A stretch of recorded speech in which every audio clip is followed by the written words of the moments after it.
chat window open.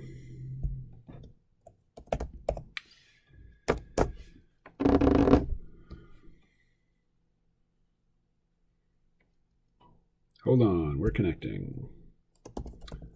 All right. I'm not starting a Zoom call for this stream, but if you want to chime in via voice, just post something here and I will start a Zoom call. All right. So, looks like there's one person watching. I hope that's not me. As has been my habit of late, I'm going to start off by reading something. So, let's find it. Here, okay. So this is it's going to be a cold reading. This is something I have opened before and I meant to read and didn't get to it. So this is an email, newsletter. That's the phrase I'm looking for. From Peter Zion. Life After Trump, Part 1, Living in the Lightning. Let me start I think he means start off, by saying that in an advanced democracy like the United States, political violence must never be tolerated. We have institutions and courts and elections expressly to manage our differences and debates. This isn't simply how things are, that is how things should be. The ban on political violence is entrenched in both our norms and our laws and is the foundation of not simply our Constitution or our civilization, but of civilization itself. Anyone who encourages otherwise should rot. I read that at first as should be shot, but that's not what he says. Many have compared the events of the January 6 Capitol riots with the violence which occurred concurrently with the Black Lives Matter movement of 2020. The idea cannot simply be dismissed out of hand, but not being correct isn't the same as being right. During the 2020 protests, some figures in national leadership encouraged people to do more than simply march and cheerfully paid their bail after their arrests. AOC comes to mind. This is indeed crassly irresponsible, damaging, stupid. But we expect different things from different people. We hold 4-year-olds to different standards than college students, much less parents of 4. That's life. So, while I am on the polar opposite of impressed when folks like AOC engage in dubious political acts and grandstanding, I can't say that I'm shocked or offended or mourning for the future of my country. I expect that sort of crap from young, first-term congresspeople, and I weigh it against some of the less than wise things I did in my 20s. Yes, from time to time they besmirch their office and their place in history, but they are rabble-rousers. It's their shtick. Shtick. Great word there, love it. It isn't like they are leaders. In contrast, Trump is the president. He is the leader of the free world. The presidential standard is higher than the standard for a 31-year-old, until recently bartender, now first-term congresswoman. Even if the standard were the same, Trump has surrounded himself with people steeped in law and order, conservatism, and respect for American institutions, like Reince Priebus, Sarah Huckabee Sanders, Rex Tillerson, James Mattis, John Kelly, Nikki Haley, and H.R. McMaster. Even folks on Team Trump that I might personally disagree with more often, such as John Bolton, Jeff Sessions, and Gary Cohn, are hardly what I would call fascists or anarchists. Even if you hate any or all these men and women on ideological grounds, you must admit that they are adults, and that they realize that spending a month of your time encouraging the most violent portions of American society to descend on the Capitol and to lay siege to the Capitol complex isn't a good call. I have zero doubt that all of them warned Trump against similar actions on multiple occasions. I have zero doubt such warnings were the proximate reasons all no longer serve in the White House. Trump knew exactly what he was doing. He was deliberately assembling a mob over the course of weeks. He deliberately encouraged them to march on the Capitol. He wasn't shocked when they stormed the People's House, but instead the opposite. Leaks from the White House are rife with details about how he was overjoyed. Trump's problem is he just couldn't fathom that what he did was wrong. Ethically, morally, institutionally, civilizationally, democratically, legally, criminally, wrong.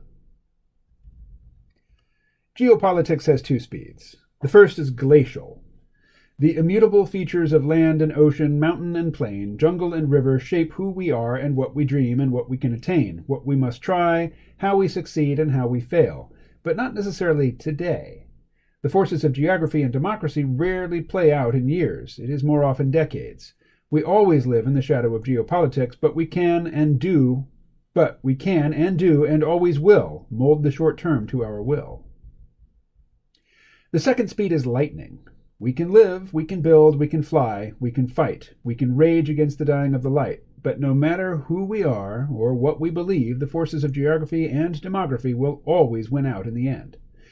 Germany was destined by geopolitics to soar in a century-long rise, and then history sped up and Germany crashed in a 6-year cataclysmic war. The Soviet Union was similarly destined to dominate, just as history was destined to speed up with the Soviet collapse.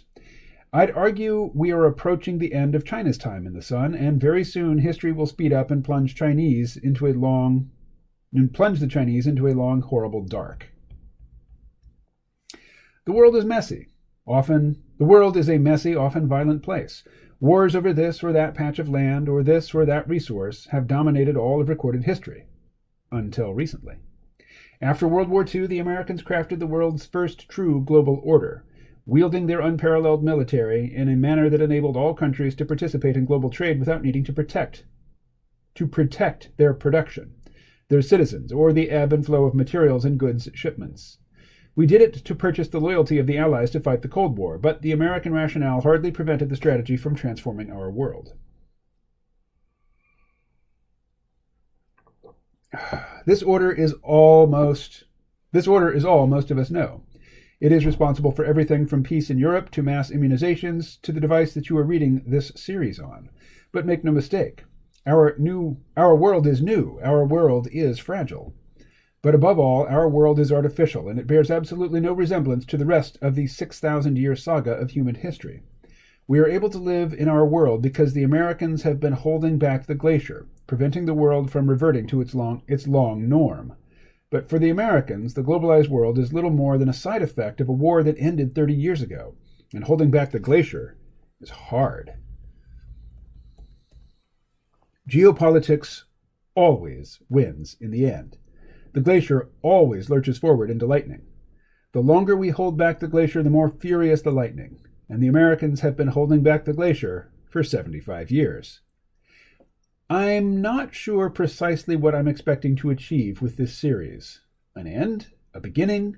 A mourning for what once was? Hope for what might still be? A bit of schadenfreude? Maybe. Certainly a double fistful of commiseration. I freely admit I'm horrified at what has transpired in D.C. I'm still in a bit of shock. What I know for certain is that globalization is over. Politically, each president who took office after the Berlin Wall fell has demonstrated ever less interest in holding it together. In that, Trump was no outlier, but simply the next step down the road. There is no globalization without the United States providing global safety, and the globalized world has grown to the point that the United States lacks the economic and military capacity to sustain the system. Culturally, in the aftermath of January 6th, the Americans no longer have the cultural capacity to even try to hold the center. What I know for certain is that there was a coup on January 6th, but it didn't happen when the guy in paramilitary dress with a fistful of zip ties managed to break into the gallery, or when the guy wearing the swastika shirt emblazoned with SMNE, 6 million is not enough, walked into the Speaker's house, or when the guy in the Chewbacca bikini traipsed through the Capitol Rotunda, where just 2 years ago, the last president with global ambitions and a global conscience, George H.W. Bush, lay in state. Did I not realize that George H.W. Bush died? I thought he was still alive. Oh well. It occurred when the acting Secretary of Defense and the Vice President called in the National Guard to eject the rioters from the Capitol complex over Trump's express refusals. It happened January 7th, when the Office of the Attorney General began a criminal investigation of the President of the United States. At the time of this writing, on January 10th, the United States does not have a leader. What I know for certain is that Trump's fall from grace has changed us as a nation. If there is one thing that both die-hard Trumpists and Trump's staunchest opponents agree on, it is that the United States needs to change. The year 2021 will be the year we debate what must change, and maybe even how.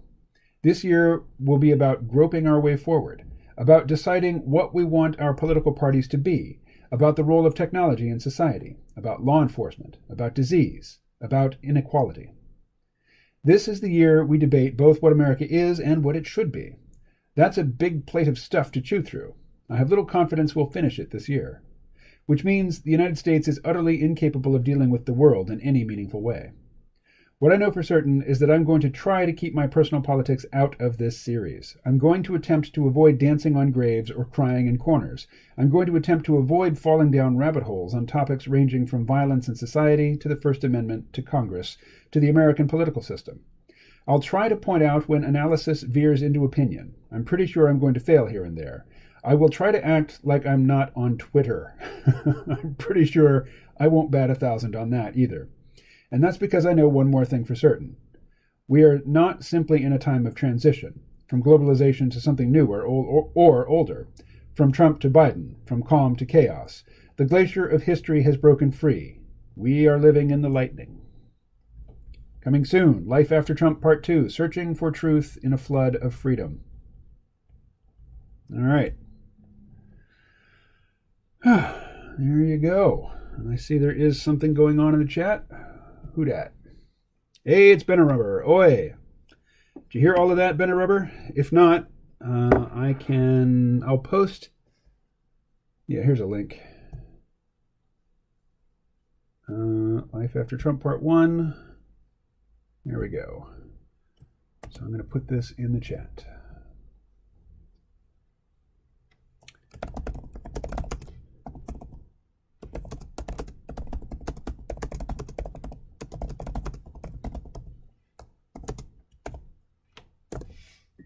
There is the link.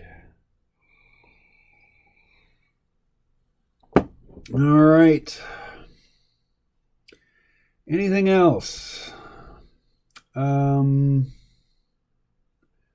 I think for now, actually, let's go to Instagram.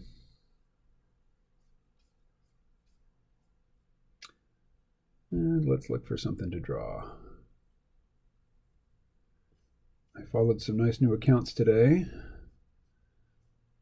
Different poses. Look at that. That's got a nice Frazetta-esque vibe to it. What is that? The swamp thing? Huh. Mobius. Draw this in your style. No, I don't think so. So I have a folder of saved images on Instagram that I could just pick through, except that the desktop version of the app doesn't allow me to access my saves. Where's the logic? You're just not supposed to be able to do anything on the desktop app except scroll, I think. Anyway, you're getting a nice view here of the sorts of things I follow on Instagram. Art and photographs of shapely women doing yoga. You know, the thing I don't like so much about the yoga photos is the difficulty of the poses. You know, they get all twisted up in knots, and that kind of wrecks the beauty and the symmetry of the human body from my perspective. I mean, I like yoga, and I appreciate, you know, that the poses people are striking in these photos are difficult poses, but they're not the nicest to look at from my perspective. Oh, come on.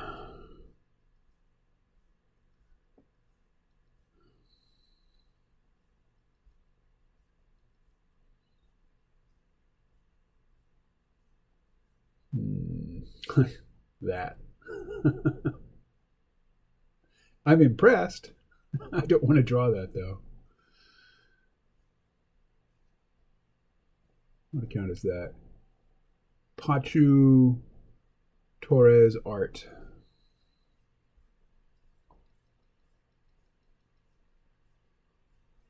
Wow, Captain Marvel from back when I was a kid. Captain Marvel was a dude back then. A blonde dude who ended up dying of cancer.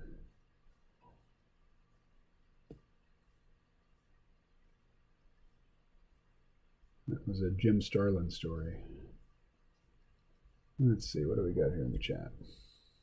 My Instagram has gone from being all my dog to all my daughter. Well, yeah, that's a common story. It's like you love your pets, and then you have kids, and you realize, oh, my pets are animals. I still love them, but they aren't kids. And they were acting as surrogate kids before. And now that I have real kids, I have less for my animals. But now my kids are far away, and the cat is here. She's my daily companion. Here's a comic I really like. I have tumbled head above feet for you. You remove the air from my lungs. You have unrightly taken my vital organ. I am obeying the distant ceiling. Oh, I am observing the distant ceiling. Return my vital organ. I refuse. Hey, I can do that. I think I'll do this. So let us control print screen. Definitely get the name. This is Magic Art Challenges. The author or the artist is Chelsea Thomas Art. Or Meggles 75K? No. I'm thinking this must be the artist here. Or not? All right.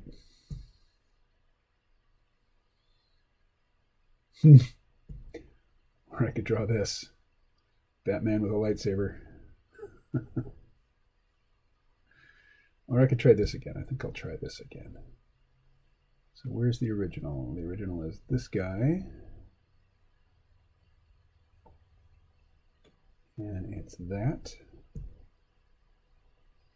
Oh, that one's a little bit different. Interesting.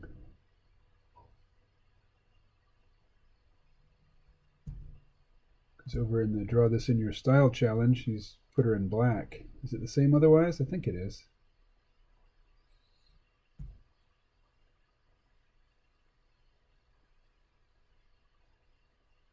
Yeah. So I'm going to go with this one that doesn't have the writing on it. And can we zoom in? Yeah. So again, control print screen.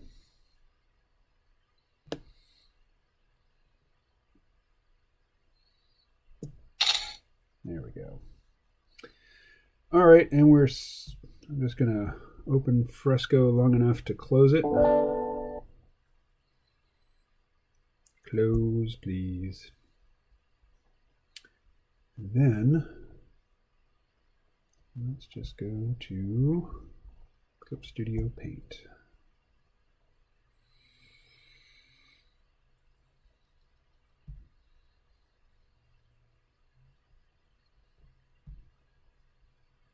Hey, dryland fish. Occasionally plants are bugs.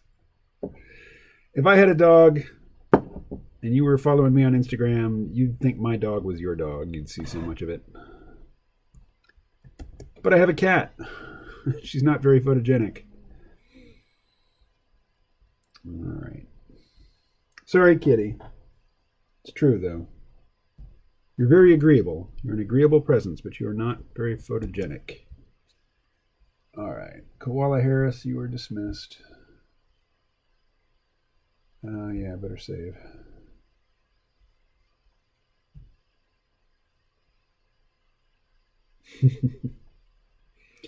Dryland Fish says yo, to which I say yo. Oh, my plans have evolved. I'm still taking a trip this coming weekend into next week, but I'm not actually going to go all the way down to D.C. Looks like the D.C. mayor is looking to empty the streets. The inauguration will be a virtual affair. Nobody is encouraged to attend in person. So here's an image I plan to come back to, but I'm not going to work on it now. And that was the reference for it. So we're going to close that. No need to save.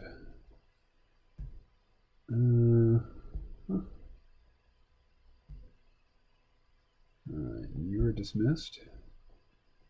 Do not save. I think it's good. Right. That can go away. Sure, save. And that can go away.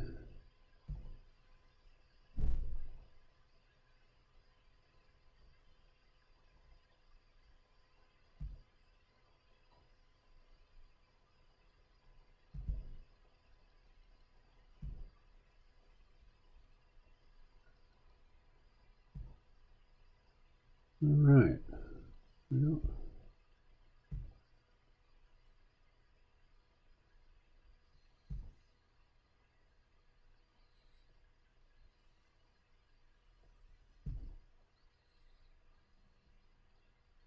sounds sensible. Yeah, well, I was kind of looking forward to doing something that was less than sensible, but that's all right.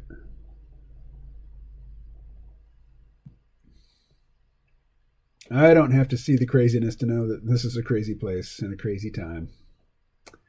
All right, new document, please.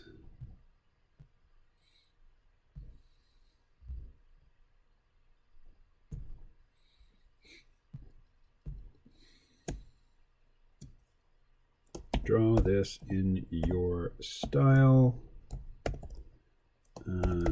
Green woman with horns.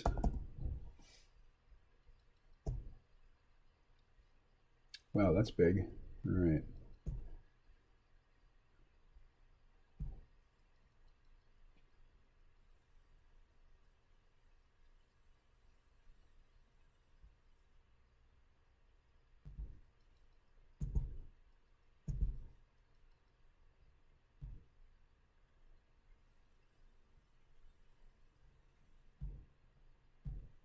I'm going to go with this one. All right. So I want two pieces of reference. So that's one. And another. Let's see. Back to Instagram.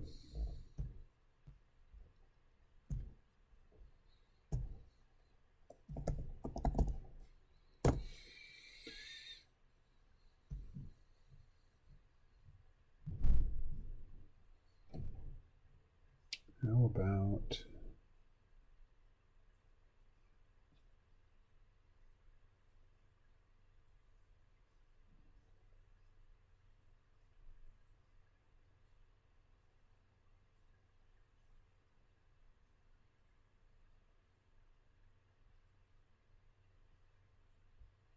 that? Yeah. So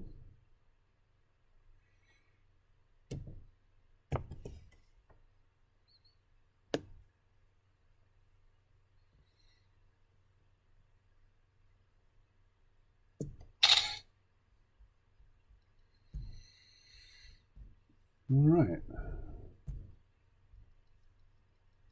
Sounds sensible.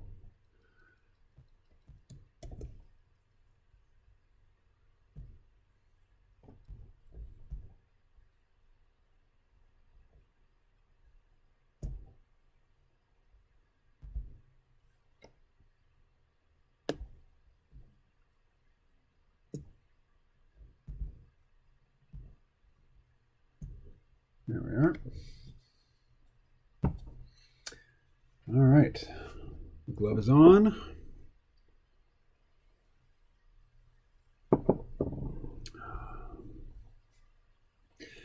What are you up to today? Both Ben a Rubber and Dryland Fish. And what are your Twitter handles? Are we connected on not Twitter? Not Twitter. I don't want to know your Twitter handles. I meant your Instagram handles. I'm just doing so very little on Twitter these days, and it's still even too much. Alrighty.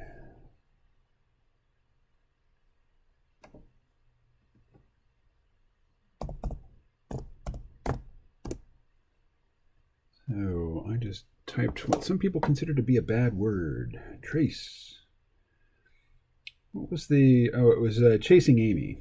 The Kevin Smith film about the... where... What's his name?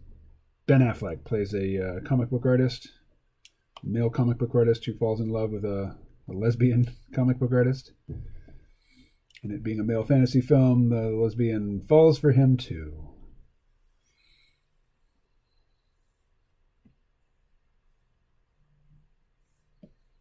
But then he blows it. Being a male fantasy denied movie. Alrighty.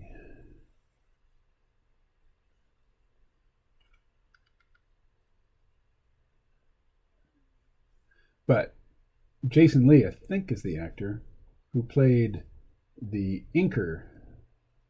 You know, his art partner who inks his work. And they're at a convention at a signing, and a guy comes up and says, "You Trace." And the Jason Lee character, is that his name? Maybe I'm getting his name wrong, but he tries to justify the work of the inker, and the fan is unsatisfied. And he says, "You Trace." Well, here I am tracing. And this is not going to be, I'm not going to work from this tracing, but this is just giving me an idea of how space is broken up.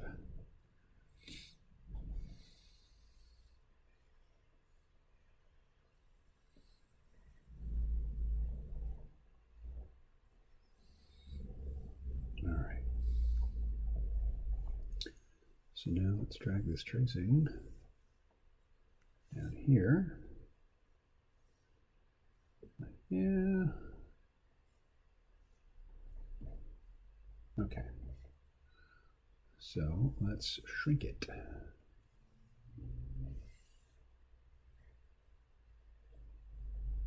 Just leave that over there.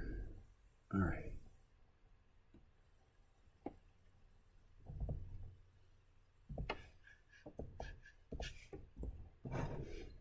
Believe we are connected there. The Dryland Fish. You know, I'm just going to check. And Ben a Rubber on Instagram too. All right, let's just check. You know, I won't move my browser over to the display screen. I will not show your Instagrams to the world. Okay, yep, there's Ben a Rubber. And there's your dog. And there's your child. All right. And the Dryland Fish. There. Come on.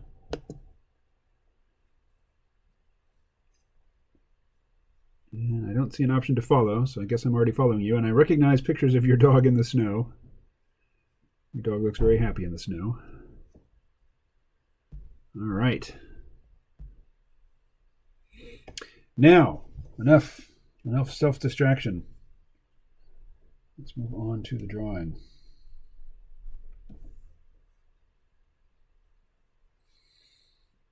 Mm-hmm.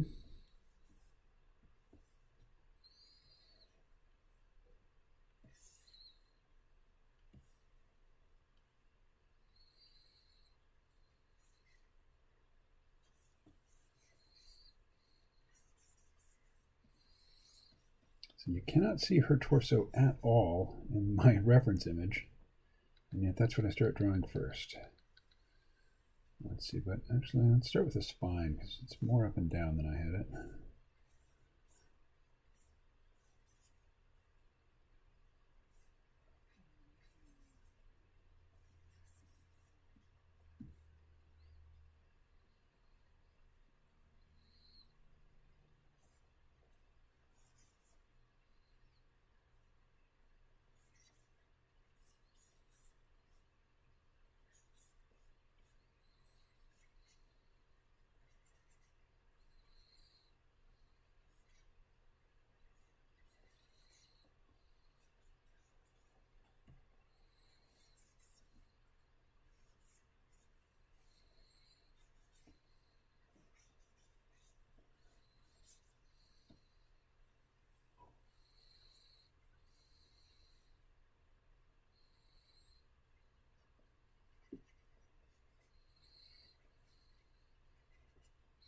I watched a movie yesterday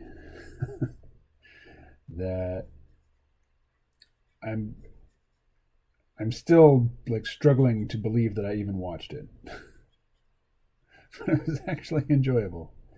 It was Godzilla, Mothra, and King Ghidorah, Giant Monsters All Out Attack.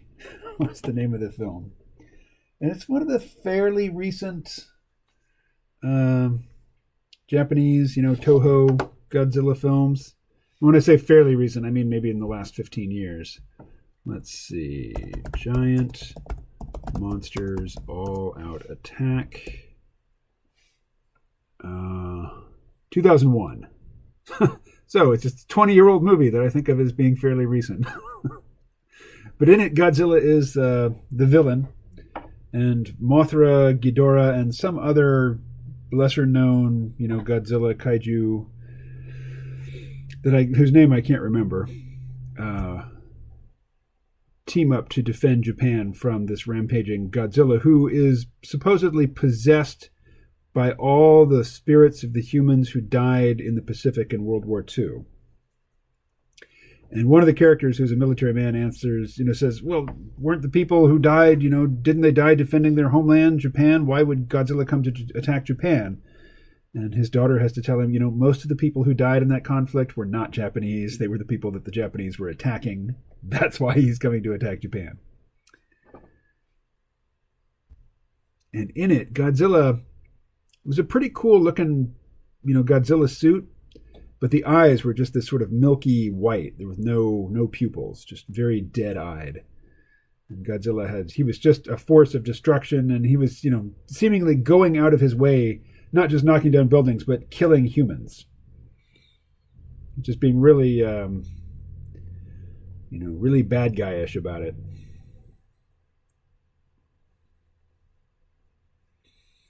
So, plot.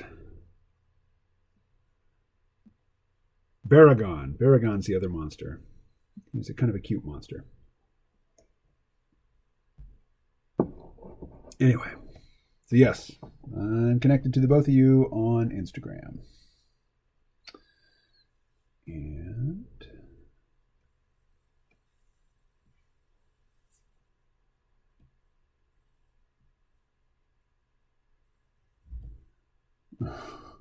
what?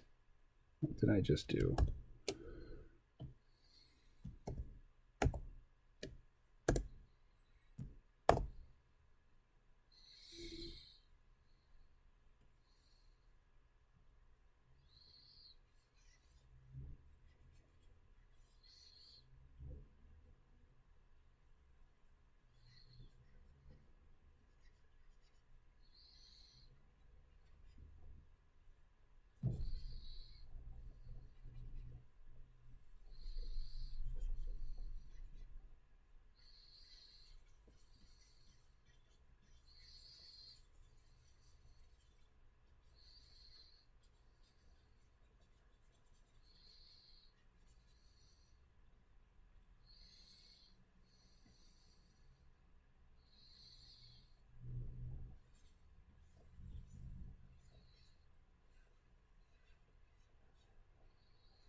The Horn Chick reminds me of one of Mingola's renderings in one of the Young Hellboy comics, maybe Midnight Circus. I'm ashamed to admit that as much as I like Mignola's artwork, I've never read any of the Hellboy books.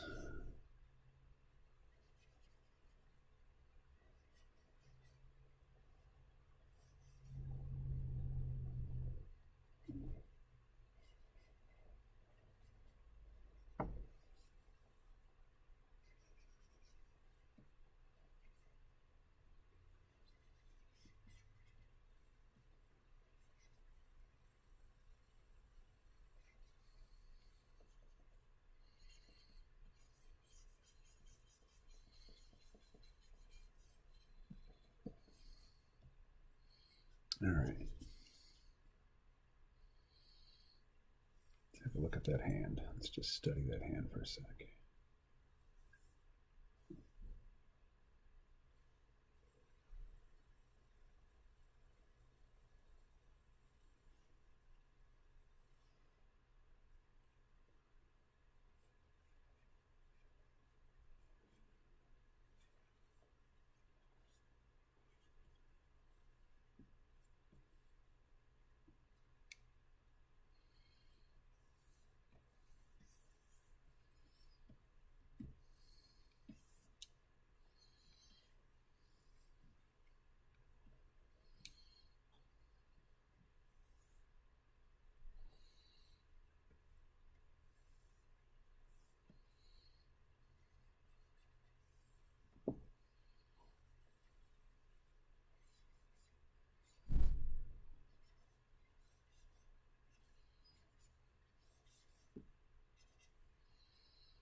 Sorry to say, I've got to log out for a time. Have fun. Well, thanks for stopping by, Dryland Fish. I will catch you later. Have a good one. All right. For the folks just joining me, the news of the day is I'm not going to D.C. I'm still heading south, but I'm not going any further than Lancaster, Pennsylvania. Well, actually, I'm going to go as far south as Baltimore, where I'm going to meet up with a friend of the C-Realm, and he's going to take me on a tour of some decrepit old, abandoned steel mills, I think, or other types of industrial workplaces, the sorts of places that were the engines of working class prosperity in the 20th century. The time when we came to, I would say, conflate the middle class and the working class. When laborers could earn middle class incomes.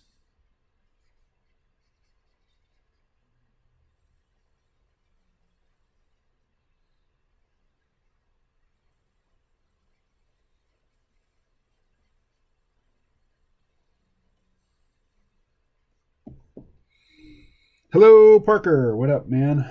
How you doing?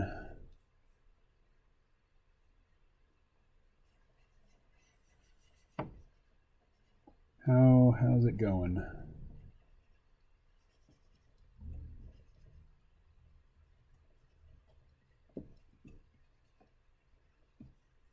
Alrighty.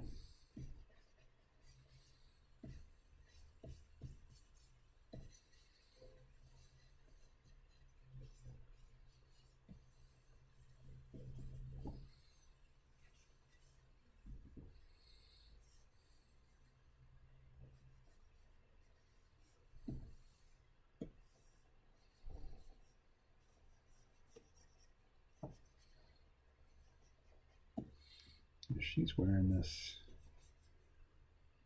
thing here. It's very poofy. Poofy. And here as well.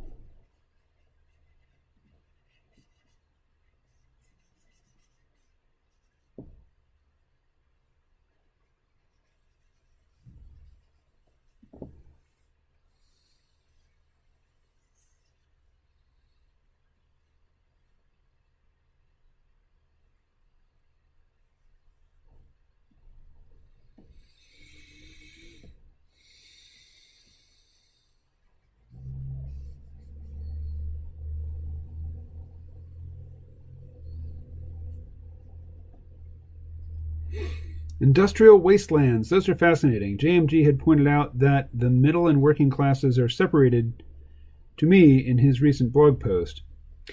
You know, John Michael Greer's helpful contribution to the language around this topic is defining or distinguishing the wage class from the salary class. People who trade the hours of their lives for a certain amount of dollars are the wage earners, and the people who, are working more professional type gigs for a yearly salary, their fortunes are different. They're doing better than the wage earning class.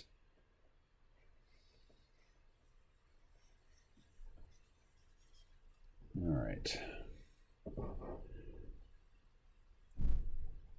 Hey, Ben, and I was wondering if it was wise. What's that, going to DC? Yeah, I was starting to think it wasn't wise.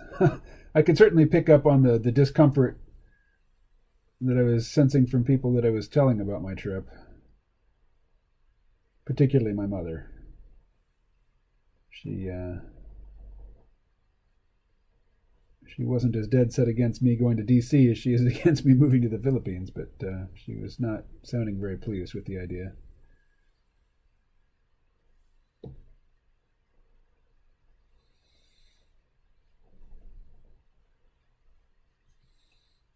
Alrighty.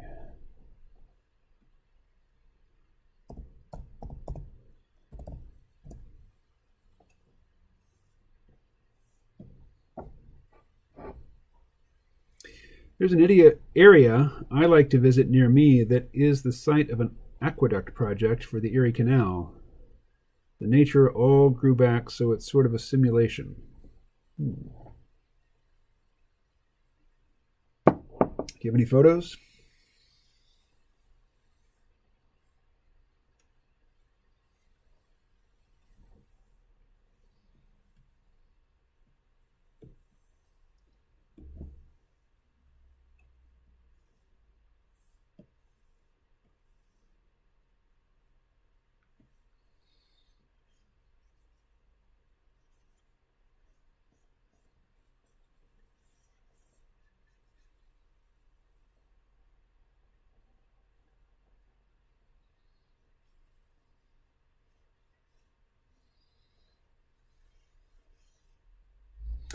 Now, the woman in the reference photo is not at all muscular. I tend to muscle up all my characters. I think it's from learning to draw by copying Marvel Comics.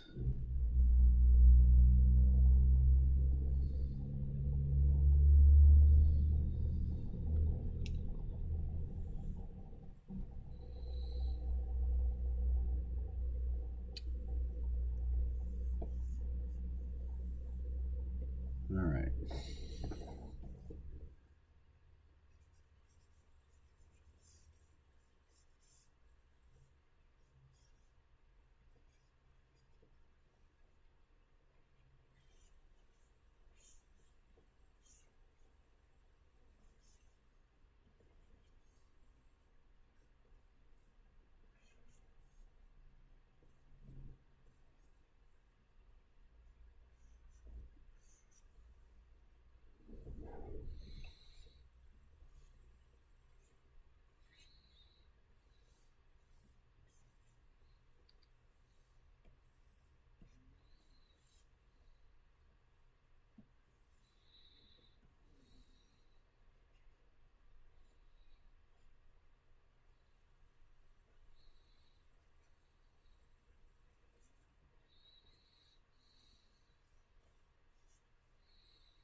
Let's see. From mid-19th century. I actually found a beaver dam there on my Instagram, but that would be hard to find.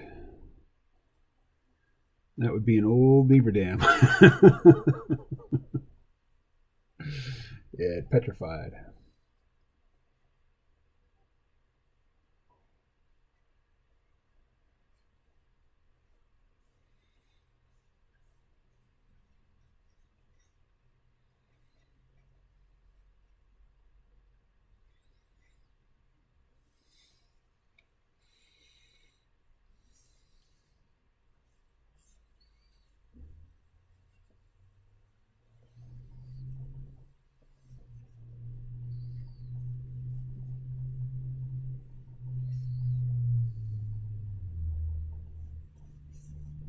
anybody been watching His Dark Materials season 2? I really enjoyed it. And I've read those books years ago, and I'm kind of fuzzy on the exact details. So I don't remember if Lee Scoresby was as big a character in the book as he's become in the TV show. But he's the one played by Lin-Manuel Miranda. He's a pretty big deal in the show.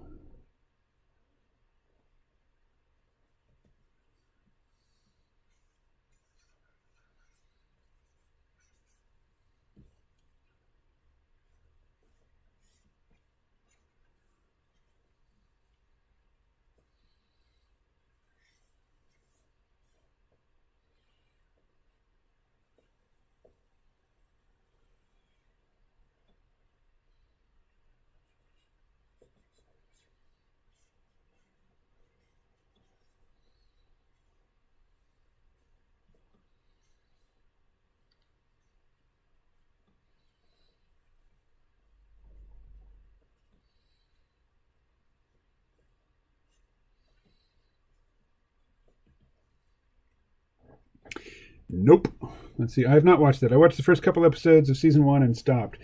Yeah, I watched season 1, and I think I even forgot that it exists. I certainly wasn't really looking forward to season 2, and then somebody mentioned that season 2 was really good, and I tuned in, and sure enough. Now, as with all shows that star kids, they age visibly from season to season. And, puberty and what happens to kids in this universe when they hit puberty is a big plot point. So it's not something that you can easily, direct the viewer's attention away from.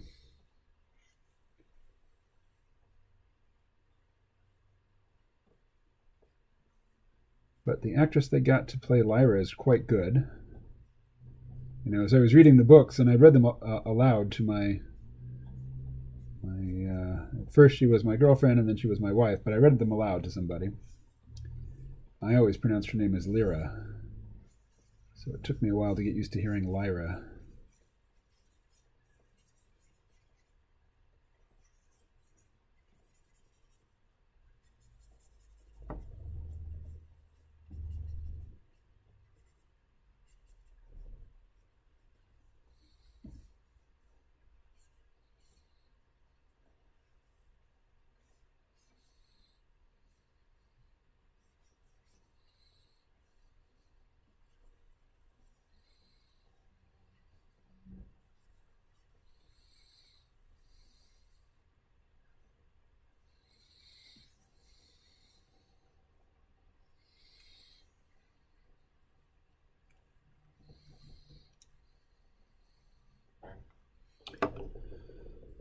Let's see.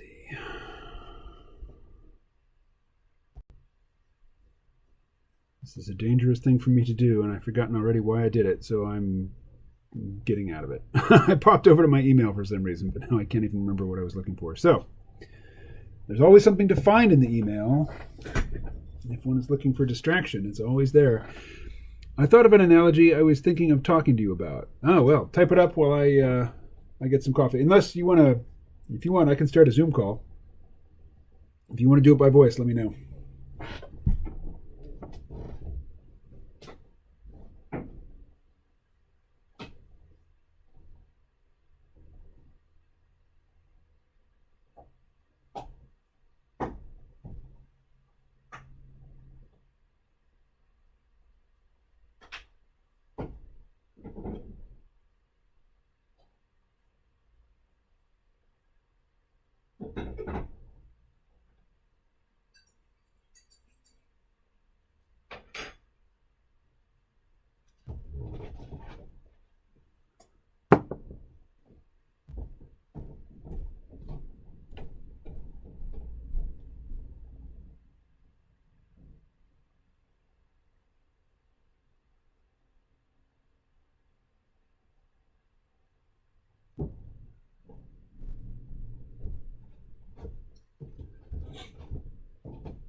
Yeah, I was thinking of voice. Okay, I'll start the call.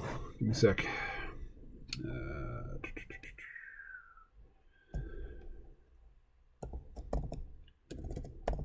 Zoom app. New meeting. This meeting is being recorded. That's right. Invite. Copy invitation.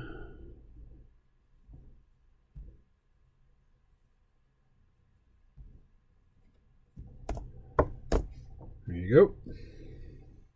And I will wait here until you attempt to log in, so I will see that you're waiting to be let in.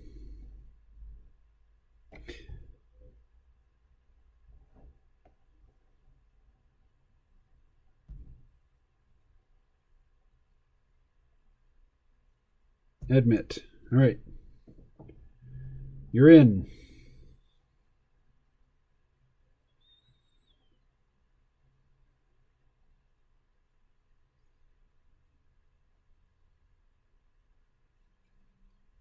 Check, check, check. Can you hear me? I do not hear you. Oh, you're still connecting to audio. Okay.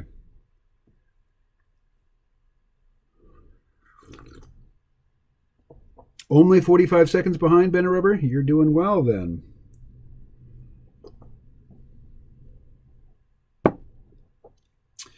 All right. Well, Parker's slowly connecting. There you go. I heard that. Oh, okay. Hey, how you doing? All right, let me turn off the stream. Yes, good idea. Hello, pretty good. Happy New Week. My voice is not warmed up. What do you like to do for a vocal warm-up? I mean, I haven't spoken today. I would ask you that question. What do you like to do for a vocal warm-up? Because I think it's a good thing to. I don't know. I have a file called Singables in my iTunes. So I have been known to go in there and try and sing something if I wanted my voice to be warmed up. Well, there's a portion of the poem Kubla Khan by Samuel Taylor Coleridge, which has got some great terminal consonants in it, and I usually recite that bit just to get my lips and tongue limbered up. So I'll just give it to you from the beginning. In Xanadu did Kubla Khan a stately pleasure dome decree, where Alph, the sacred river, ran through caverns measureless to man, down to a sunless sea. So twice 5 miles of fertile ground with walls and towers were girdled round, and there were gardens bright with sinuous rills, where blossomed many an incense-bearing tree. And here were forests, ancient as the hills, enfolding sunny spots of greenery. But oh, that vast, romantic chasm, which slanted down the green hill athwart a cedarn cover, a savage place as holy and enchanted as ere beneath the waning moon was haunted by woman wailing for her demon lover. And here's the part that I like to recite.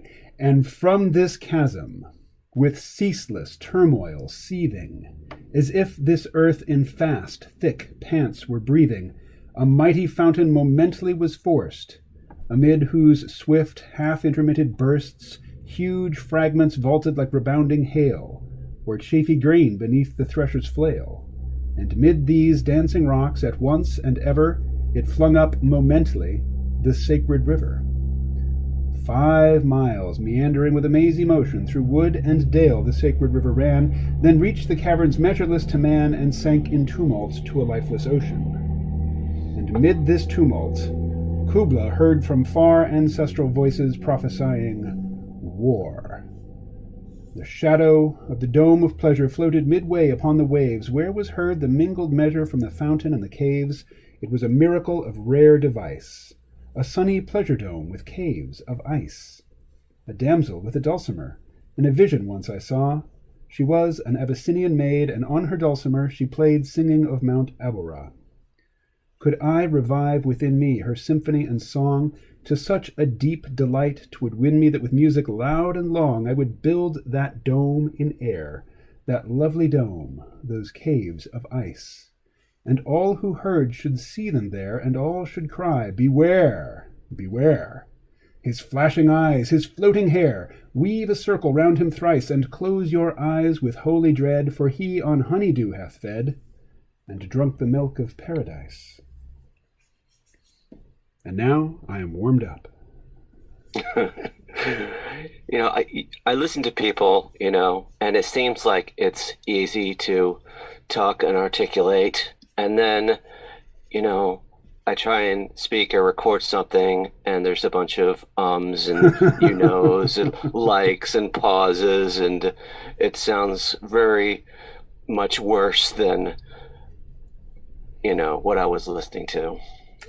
Well, with that particular bit, there's no pauses because I know exactly what words I'm going to be saying. Right. Anyway, the idea that I had. It's an analogy. What if media consumption were analogous to food? So, Michael Pollan, he would say, eat food, mostly plants. Meaning not the things in packages, right. Meaning the things on the edges of the grocery store that don't have brands like meat and vegetables and fruit. Right. So eat food, mostly plants, not too much. So if this was a thing for media consumption, what would it be like? Eat news, not too much. Like, what would be the meat with no brand? What would be the fruit and vegetables with no brand? What would be the packaged cereal, the chips, the things that are, that the companies are making money off of, but aren't nutritious, And I haven't had much time to think about this because the idea just occurred to me, but I thought it might be a good sort of thought exercise to have. So yeah, what is the total non-brand name source of information? Oh, and by the way, Benarober says there was a guy on Joe Rogan who made this analogy, not to media, but to information.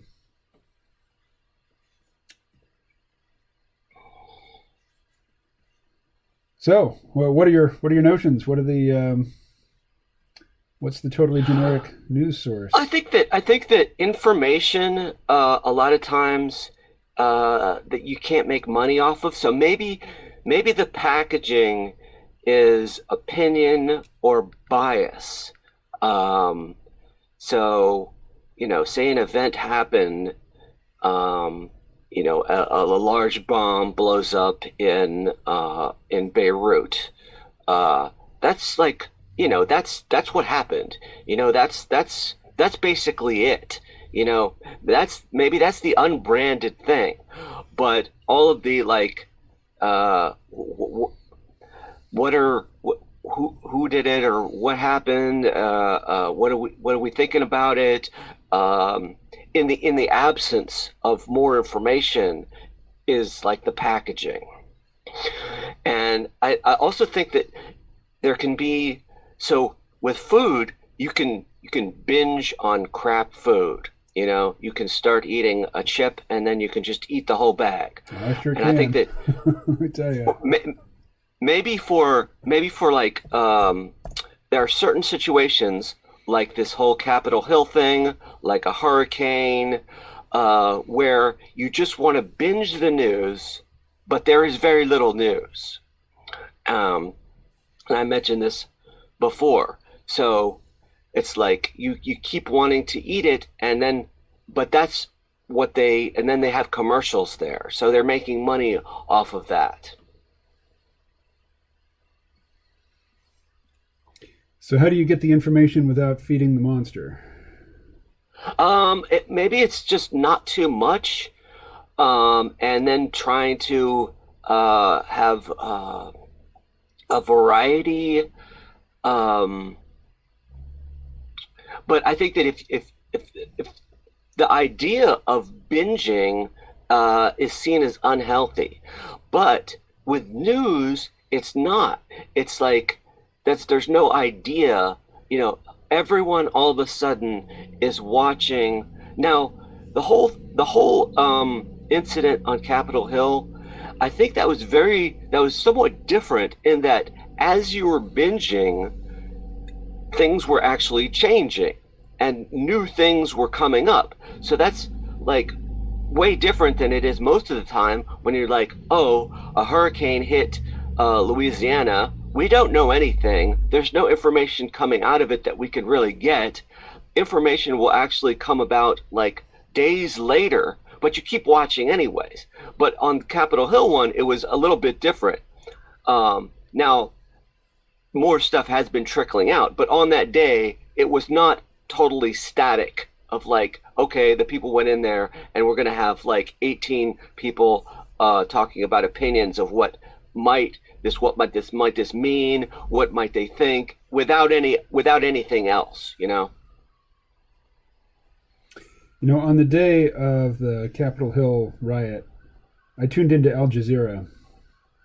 And usually for these, big breaking international stories that take place here in the U.S., I don't really follow the U.S. media because everybody's just looking to use it to confirm their pre-existing, notions. Whereas, and that might be happening, on BBC or Al Jazeera, but the messaging that they are, defaulting to there is not really aimed at me. It's aimed at somebody, either in the in England or in the Islamic world, so I'm not really bothered by their messaging because it's not really aimed at me. But I remember watching Al Jazeera, and it was just, the anchor person who was a woman in wherever they're based. What is it? Qatar? Talking to various people in the U.S. and just asking them what's going on. And they're people I've never heard of. They're academics or they're, foreign correspondents stationed in Washington, D.C.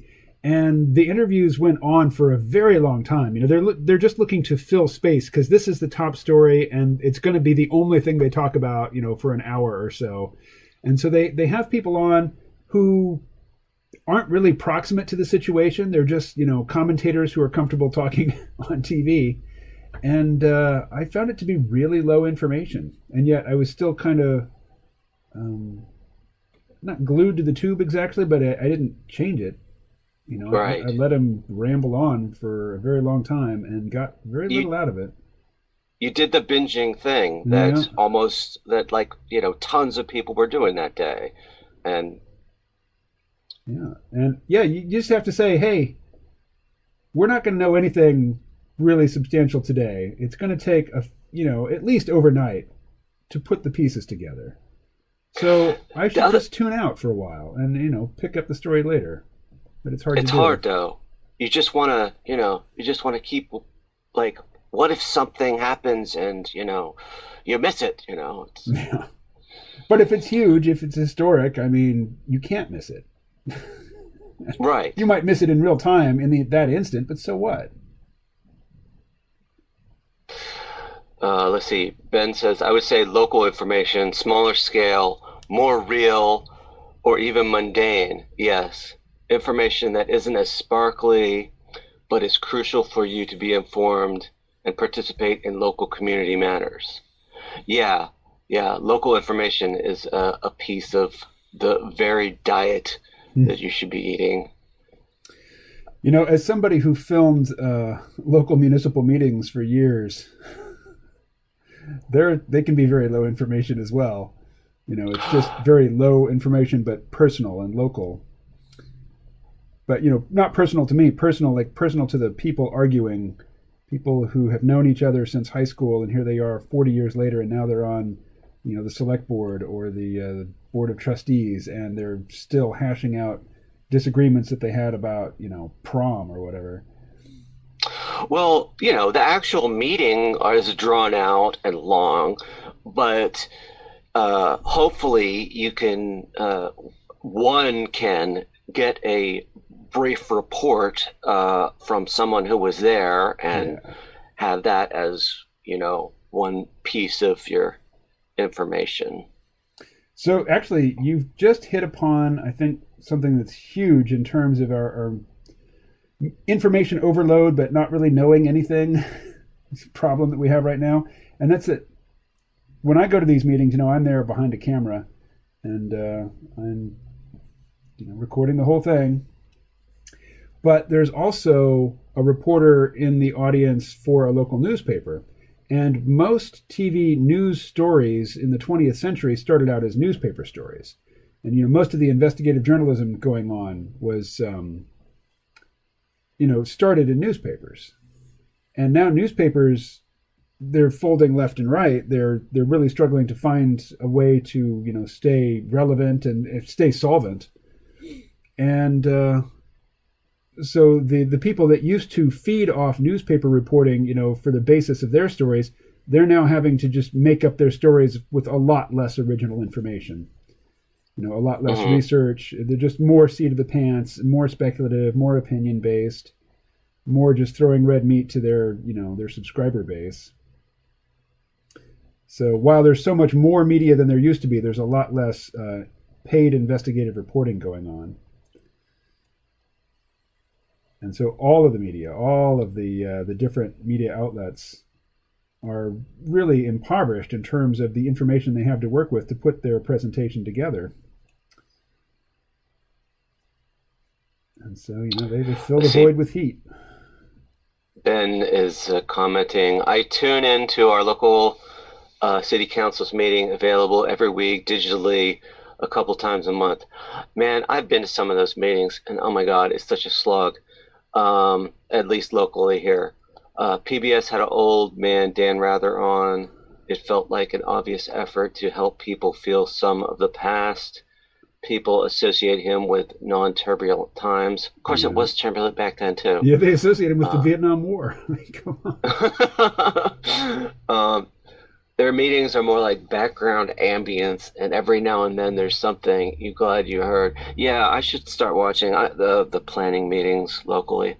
Another source of information that I think is valuable and is not necessarily easily accessible is professional journalism. So every industry has their publications, websites, newspapers that are useful to that industry.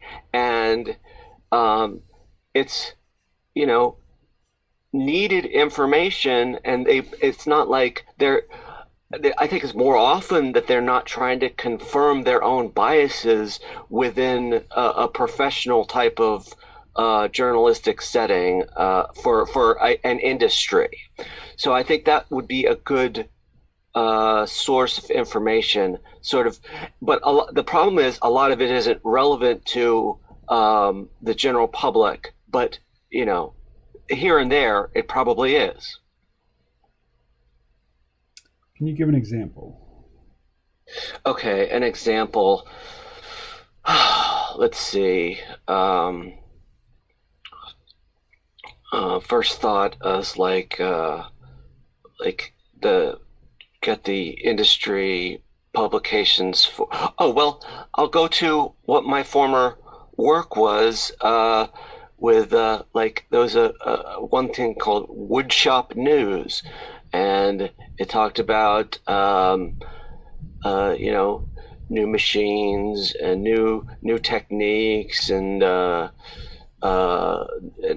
trends. So you have that, and it's like there's like the design space. There's publications for, of course, the entertainment industry, like Billboard magazine. Every industry has its own sort of niche reporting, and sometimes it's very expensive to actually buy into it because you need you're doing it for work, so you're making money off of it. So it's fine that they actually can Yeah, maybe you're even charge a lot for expensing it. it, or you're writing it off in your taxes or something. So, Yeah, exactly. there's a bit of a wink and a nod going on of, yes, you are subscribed to our very expensive service, wink, wink, nudge, nudge, but, we all know that you're going to bill this to somebody else.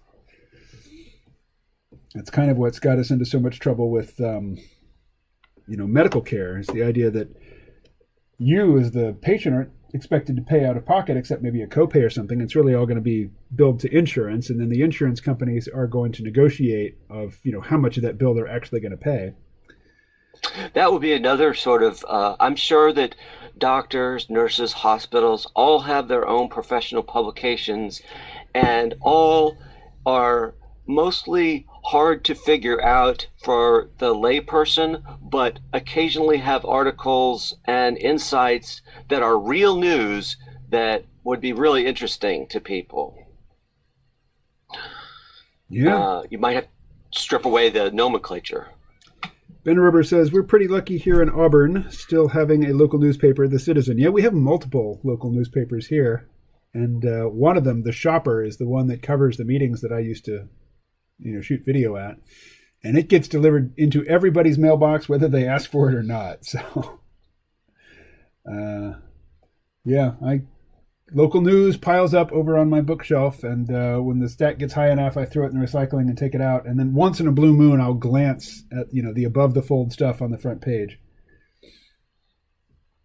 I don't know. Traditionally here, I've considered the local news to be garbage because it's basically just high school sports. That's and real estate listings of very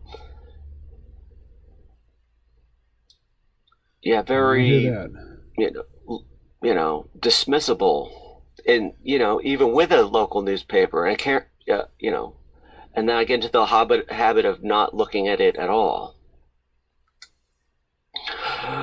For a while, the Washington Examiner did that with free newspapers everywhere. And one day I went to a recycling, we have these igloo things that you put your recycling in, and it was just filled up. Somebody was just taking all these free newspapers that they were supposed to deliver and just dumping them into the recycling bin immediately. Oh, yes. Rodney is here. Hey, Rodney. That's his usual greeting, the Olo. Auburn. New York. New York, okay.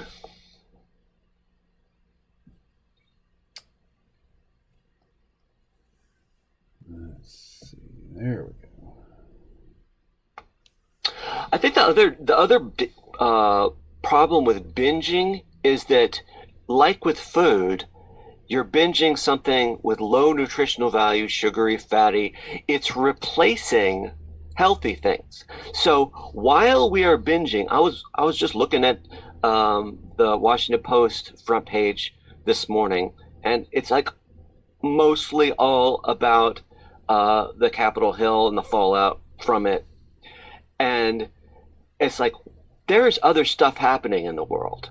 What are you missing by focusing on this one event and the information leaking out about it? It's got to be, significant things. Well, absolutely.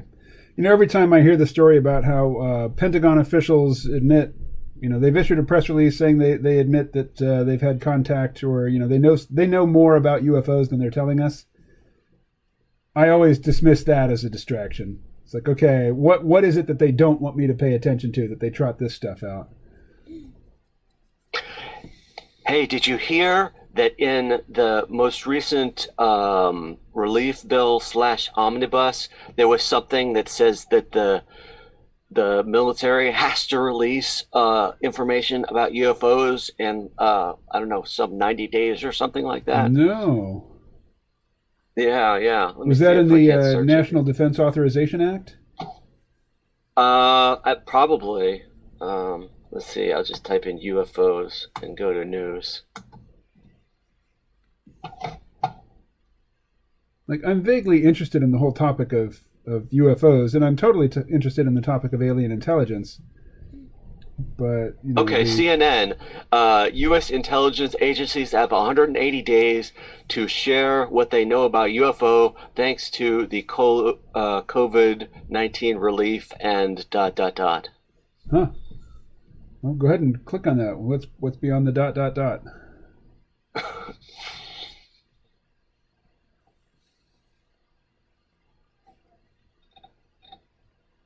I think it was Clinton claimed that he tried to learn more about what was going on in Area 51, and he just, he said, I order you to tell me, and whoever it was he was talking to said, can't, sorry. Relief and spending bill. Let's see. When Trump signed the $2 trillion relief and government funding bill in December, so began the 180-day countdown for intelligence agencies to tell Congress what they know about UFOs. No, really. The Director of National Intelligence and the Secretary of Defense have a little less than 6 months now to provide congressional intelligence and armed services committees with an unclassified report about unidentified aerial phenomena, in quotations. Mm-hmm. It's a stipulation UAP. that was tucked into the committee comment section of the Intelligence Authorization Act for fiscal year 21, which was contained in the bill. That report must contain detailed analysis of UFO data and intelligence collected by the Office of Navy Intelligence, the Unidentified Aerial Phenomenon Task Force, and the FBI, according to the Senate Intelligence Committee's directive. And my question is, or what? What happens if they refuse? Are there penalties built in? It should also describe in detail an interagency process for ensuring timely data collection and centralized analysis of all unidentified aerial phenomenon. Well, so I guess we'll just wait. I wonder who put that in there. Yeah, good question.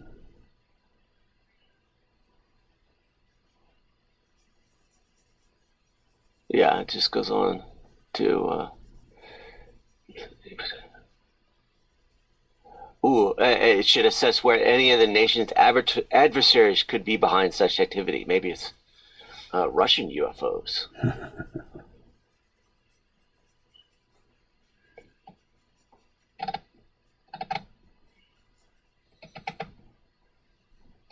Congress has long been interested in UFOs.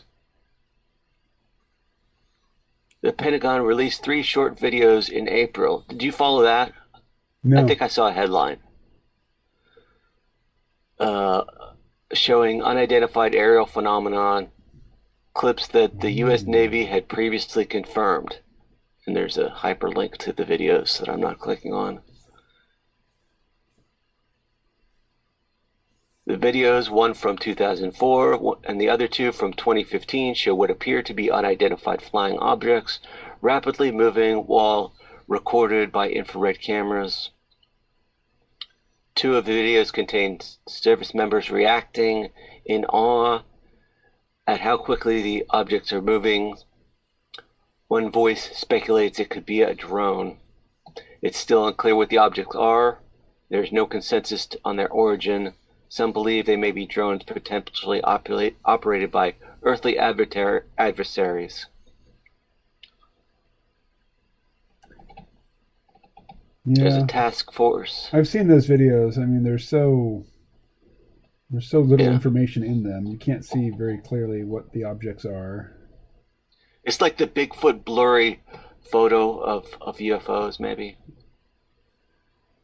Yeah.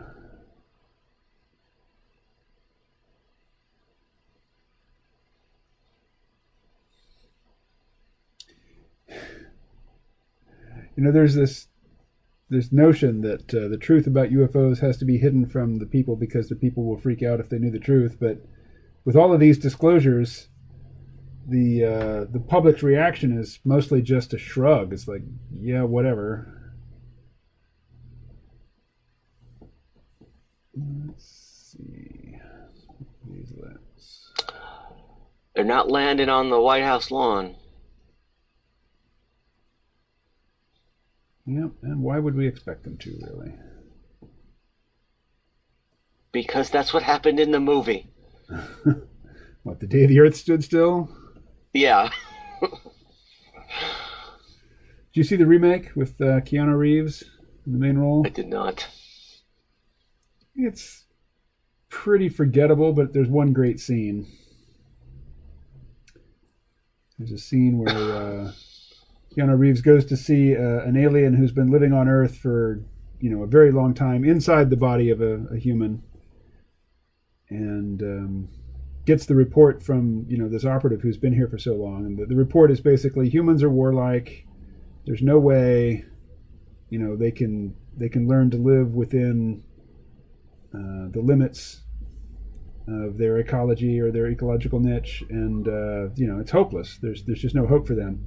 And the Keanu Reeves character says, "Okay, well, thanks for the report. Why don't you get ready to come on back?" And the guy who's played by James Hong, Chinese American, or I guess Chinese Canadian actor, he says, "No, I'm not leaving. I'm going to stay." And Keanu Reeves says, "You don't understand. I mean, if you stay, you're going to die." And this other alien who's been here for a long time says, "Yeah, I know, but that's how it is. I've lived with these people for a very long time.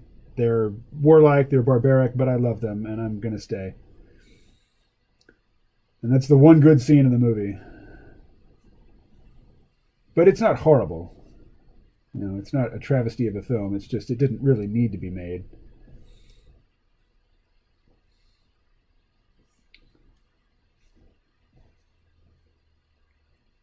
Alrighty.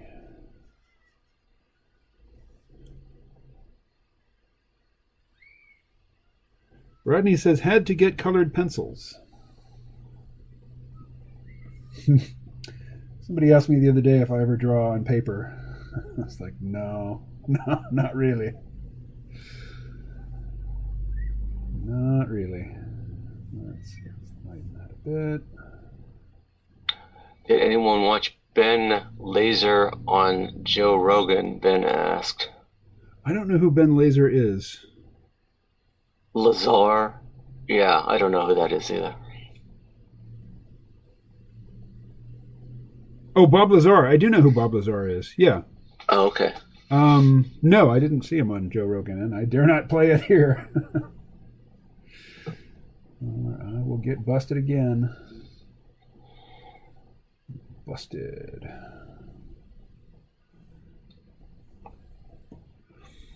Bob Lazar. Let's see. Ben Rober says, yeah, Al Jazeera had something on Snowstorm in Madrid, which is Out of the Weather's character there, perhaps something to do with the jet stream craziness you read last week. Did anyone watch Bob Lazar on Joe Rogan? His story, working at Area 51, was most detailed. Watched Signs recently. You talking about the M. Night Shyamalan movie with Mel Gibson and Joaquin Phoenix? Does a good job of not showing the aliens for so long that I actually was scared when they first showed up at the birthday party. Like the only scary movie to me. Okay, yeah, that is the M. Night Shyamalan film. And yes, the first alien we see is on a TV news report from, somebody's handheld video cam shot at a birthday party, I think in Buenos Aires. And you just see the alien for just a second. Like it's in frame, but it's sort of blended into the background. You can't really see it until it moves. And yeah, it was really freaky. That was not a good film in my opinion, but definitely a good scene in that film.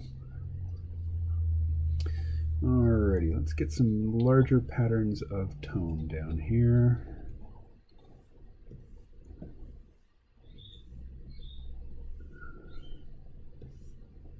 Alrighty. Do not think I've seen that one either. Signs? No, it's, in my opinion, skippable. M. Night Shyamalan had like 3 good films, maybe. I'm thinking The Sixth Sense, Unbreakable. Is there a third? There are good things about the village. Did you see that one? No. I saw Unbreakable. He did a couple and follow-ups. there's that one. His original one was like with Morgan Freeman. Morgan Freeman. Seven. Yeah. That wasn't Shyamalan. That was David Fincher. Oh, that wasn't? Yeah. That was David Fincher. He did Fight Club, The Curious Case of Benjamin Button, Panic Room, Alien 3, which was his first major studio film, and he rejects it now. Like, he doesn't want to talk about it. He wants nothing to say. He wants nothing to do about it. I saw that in the theater. I was disappointed. There's what's called the assembly cut. Like lots of films, there's a director's cut.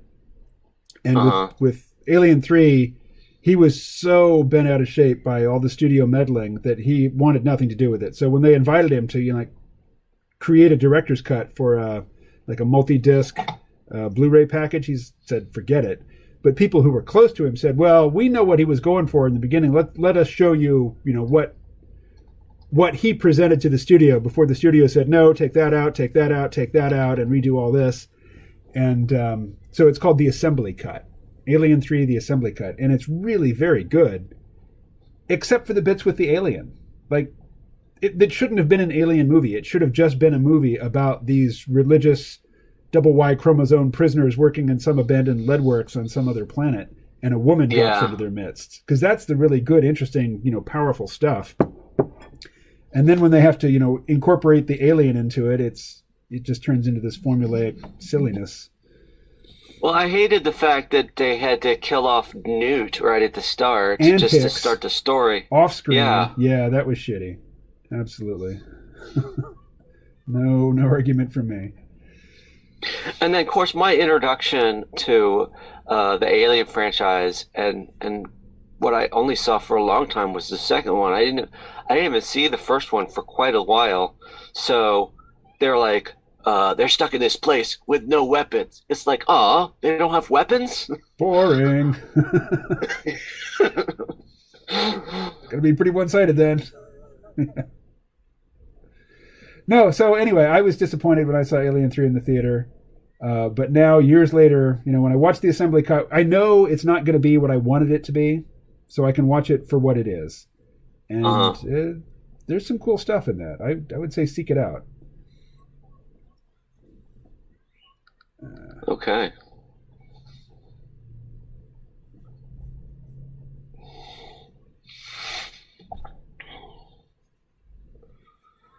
Rodney said he likes Glass and Split. I heard good things about Split, so I'd like to see it. That one stars James McAvoy as a guy with multiple personality, one of whom is like this demonic beast character. And that character is back in Glass. And Glass is, the Bruce Willis character from Unbreakable, the Samuel L. Jackson character from Unbreakable, and the James McAvoy character from Split. They're all in a mental institution in the same place, and they're all being held and treated by one doctor. And it was a nice setup, but it didn't. The ending was pretty underwhelming, I have to say. But I hear very good things about Split, and I would like to see it.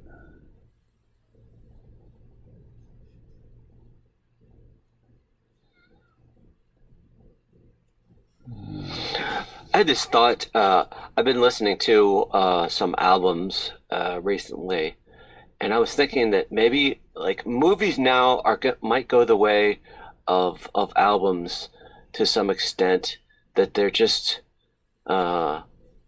too long.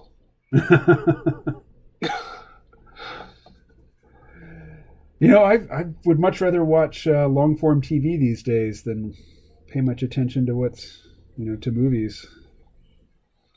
The movies, like the big budget movies, they've gotten to the point where they have to be enjoyable for somebody who doesn't speak English and they're watching it without subtitles. They just have to be so simple and accessible and conflict oriented with a big spectacular fight in the third act, and I'm just not interested. I don't care.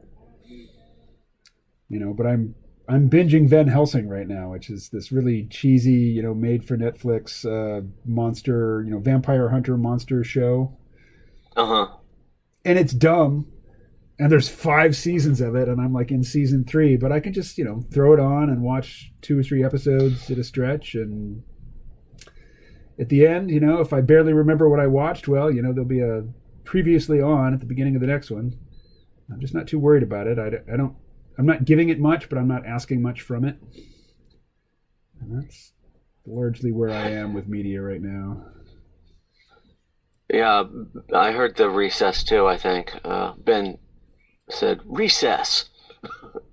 Oh yeah, there's a YMCA. They do a daycare here, and the kids are outside right now. What's long form TV? I think long form TV is considered like serialized shows that we're getting now. Yeah, I mean, just really anything that just goes on and on, like Tiger King. I mean, it was only 1 season, but you could sit there and watch it for 10 hours. It all holds together as one thing, so it's kind of a 10-hour movie, or 8 hours, or whatever it was. Game of Thrones. The seasons are getting shorter on Netflix, though. Not just Netflix. So the long form sort of extended movie is like, I think with the algorithms, they're finding what really works. And like the Marvel Netflix series were widely criticized for being overstuffed and long, and I felt that it's like every episode was like a solid hour. It wasn't a TV 45-minute hour. It was an hour, and there was 13 episodes, and it was like they could have cut it down to 45-minute episodes or 10 episodes. Yeah. They thought the magic number was 13 hours. They wanted every series to be a 13-hour series, and so you'd get a really strong setup, and then the series would sort of wander around, in the middle. Like the middle episodes would be just sort of meandering, and then you'd have a strong conclusion. And I think it was that first season of Daredevil on Netflix that was 13 episodes, and it worked. And they thought, okay, that's the magic number. But, that doesn't work with Iron Fist, where you don't really have a lead who can carry it. And you sort of have to turn things over to side characters to keep it interesting. And Luke Cage, the first few episodes of the first season of Luke Cage was really compelling. And that's when they had Mahershala Ali as the villain. But then Mahershala Ali's character dies, and we get, we step up to the real villain. Like, he was the penultimate villain. And the real villain, by comparison, was really boring and cheesy and standard TV stuff. So, the first 13-episode season really should have been like 6 or 7 episodes. It could have been really powerful. Mm-hmm. I think the second I watched the second season of Luke Cage as well, and I think it too. I think they did okay with it, but it was just overlong. Now, was the second season the one where he was walking around in a hoodie that had bullet holes in it, or was that the first season? That could have been either season. But the protagonist was this Jamaican guy. Yeah. Or the antagonist, yeah. I guess. I think that was the first season. And he was, the cops had shot him, and he turned his back, and the back of his hoodie was full of bullet holes. And then other young black men started wearing similar hoodies, which gave him cover out in the world. He could walk around, and the cops couldn't be sure if they were seeing him or not.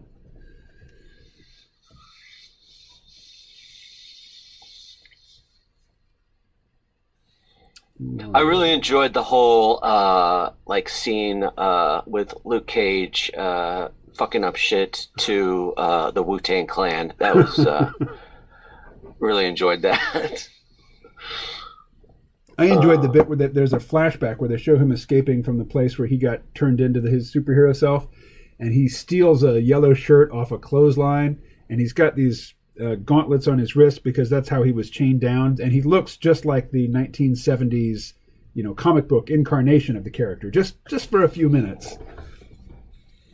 It's a really cheesy look for the 20 teens, but it worked in the 1970s, so they had a nice little harken back to that.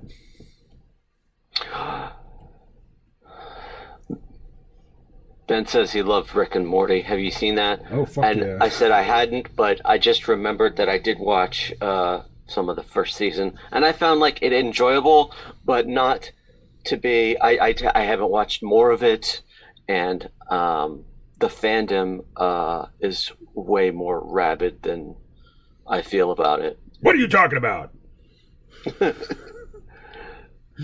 I'm a fan. I like it.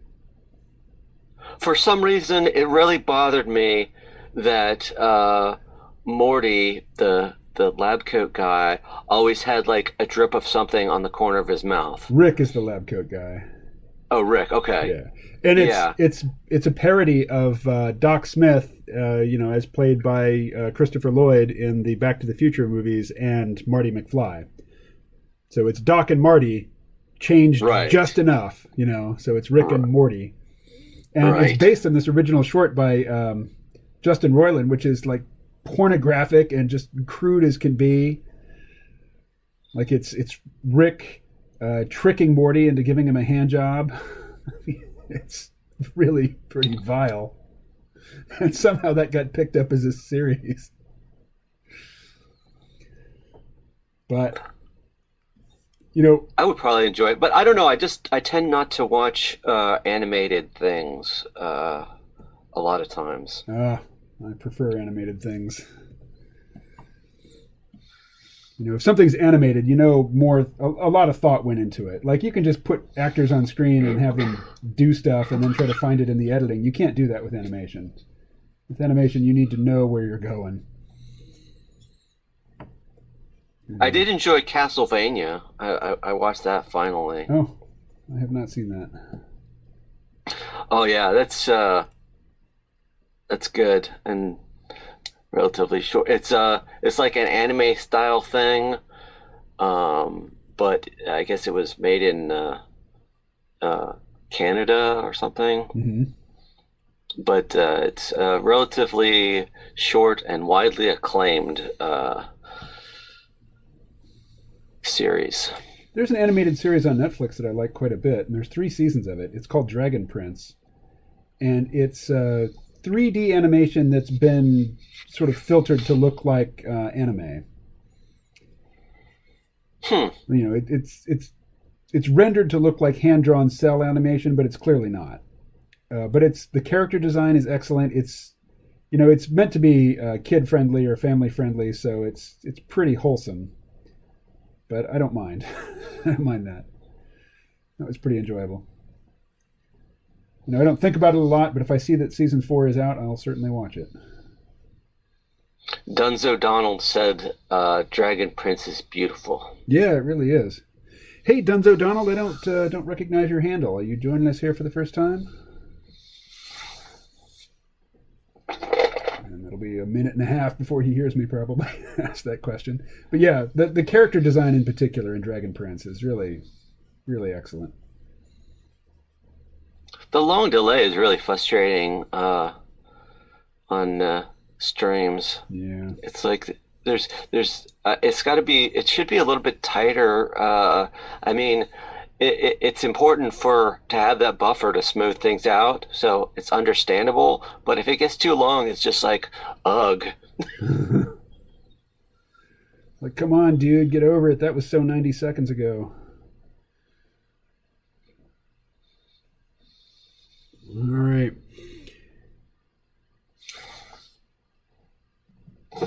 Kmo, it seems like you'd enjoyed Awaken with JP, a YouTube creator. I know a YouTube creator named JP. He does, I think he's actually quit YouTube now. I think he's moved everything over to Twitch.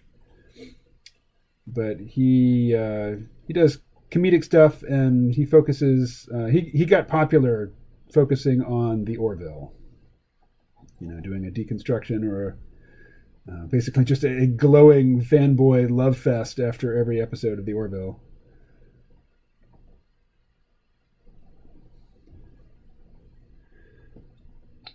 Anyway, is that coming back soon? I wonder. When season 3 comes around, it's going to be on Hulu, I'm told, but I don't know how soon that's going to be.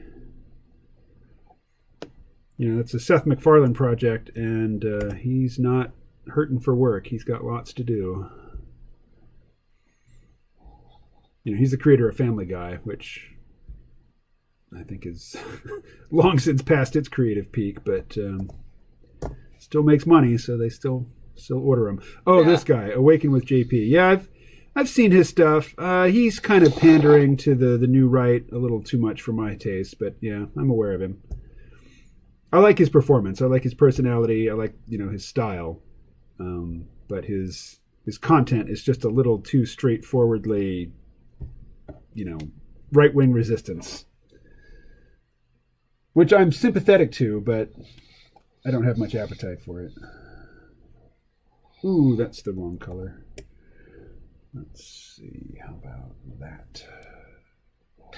I had this thought that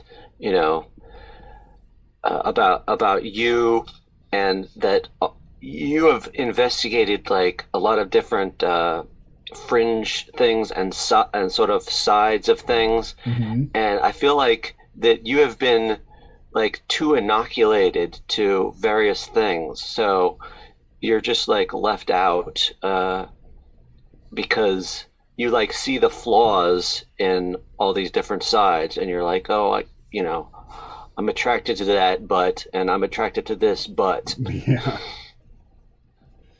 But, and it's a big but.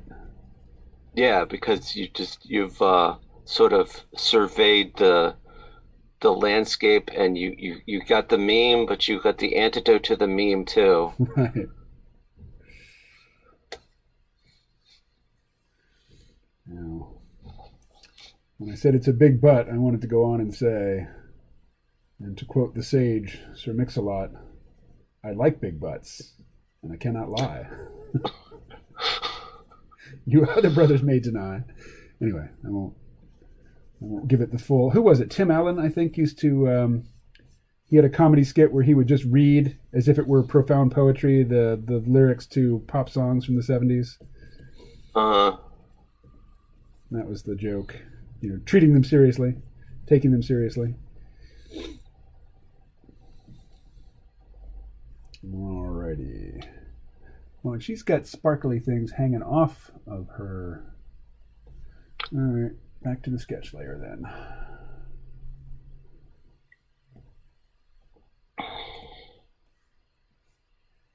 This is a very attractive horned green woman you have drawn. Thank you. I hope never to meet her. Let's see. All right, the sparkly things. Zoom in. What do they look like? Okay.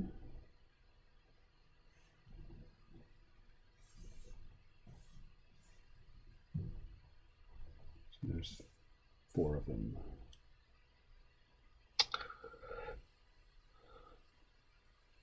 Rodney says, I thought that was Shatner.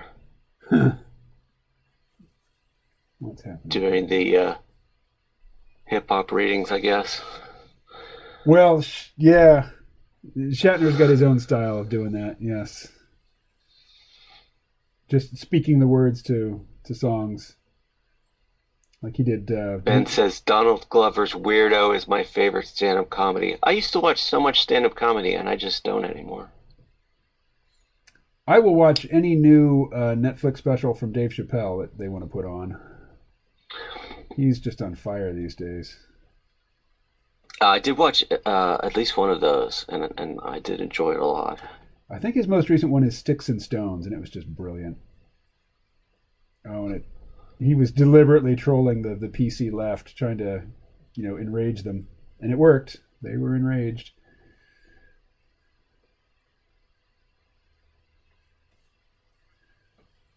All right.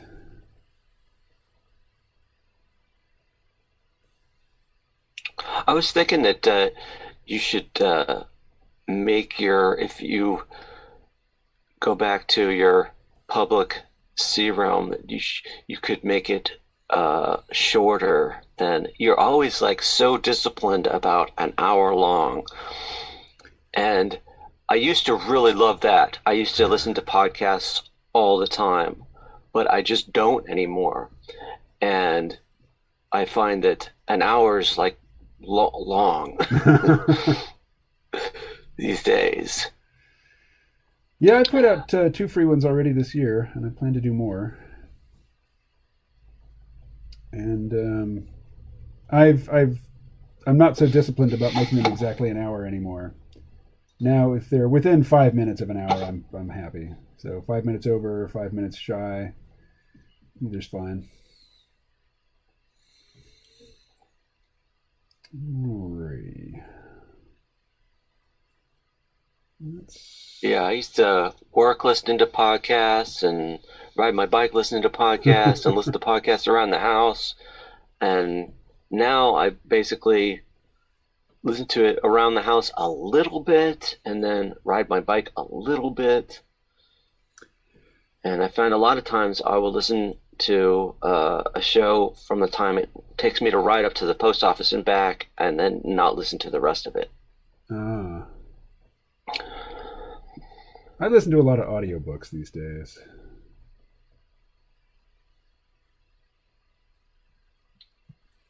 Far more than podcasts. Do you listen to them in the Audible app? Mostly I just listen to them through the Amazon Echo. And, Audible is owned by Amazon, so they're integrated very well. Oh, okay. So I can just say, Alexa, launch Audible. Getting your selection from Audible. Resuming the technology track. I've listened to a little bit of The Expanse book 1, but I didn't do it officially. I pirated it, so it's not. It's just like a list of songs, basically. And then I listened to some of it, and then I stopped, and then I would put my iPod on shuffle, and I would be listening to music, and all of a sudden it was a random chapter of the book, and I was like, no. That didn't work. Let's see. Donald Glover's Weirdo is my favorite stand-up. Oh, that's from a while back. Now, Donald Glover, was that Han Solo? Not Han Solo. Yeah, Lando young Lando. Young Lando. Yeah, right. And he was on Community. I just recently watched all of that show. I loved it. Yeah, I binged that whole thing when it came on Netflix, and it was great. Yeah, so that was him early in his career. They really went through a lot of cast. Like a lot of people. Well, it was hilarious that they had Chevy Chase on, as a recurring character, a regular character. And he would do his, patented Saturday night pratfall routines and make all kinds of like insider references to his previous career. That was a lot of fun. And then I guess Donald Glover just got too famous over the course of that show. They wrote him out. They sent him on a world sailing tour. Did you know that Joe and Anthony Rousseau directed those paintball episodes? I may have heard that, yeah. Yeah.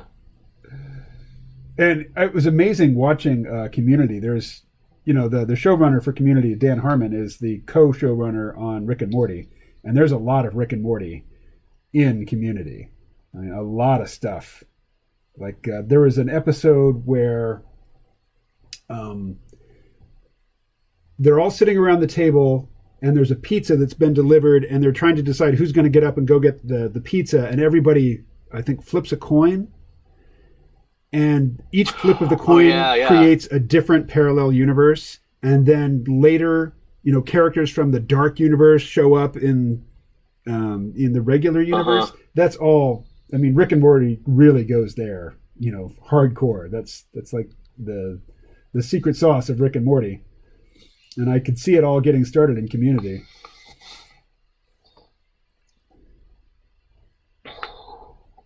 And that was fun. I watched that with my oldest son when he was here this past summer, and he's a big Rick and Morty fan, so it was really cool to just watch it and say, I see where that came from. Yeah. Alrighty. This is not how one is supposed to decide when a drawing is over, but I'm getting bored with this. Let's see, we'll give it a little bit more. And I'm moving on to something else, I think. What about these horns? What are we doing? All right. Now this is supposed to be draw this in your style, so I shouldn't be slavishly, going back to the original. What, am I on the wrong layer? No, I see. I'm outside of the selected area. There we are. What do you mean it's supposed to be draw this in your style? Are you doing some kind of exercise for something? Yes. So here, let me save this, and I'll show you.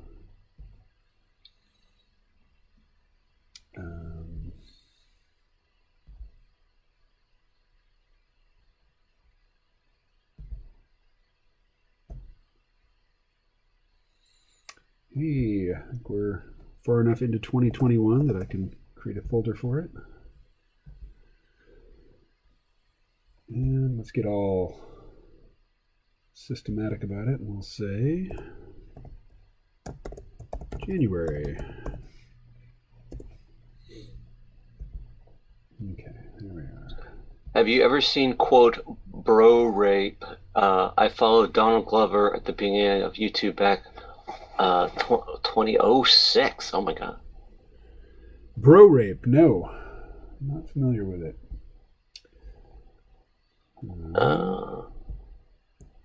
Derek Comedy was YouTube.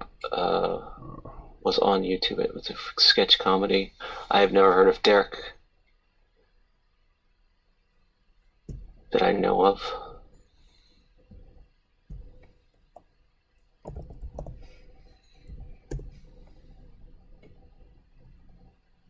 It's like 2006. YouTube existed in 2006. It did. Let's see.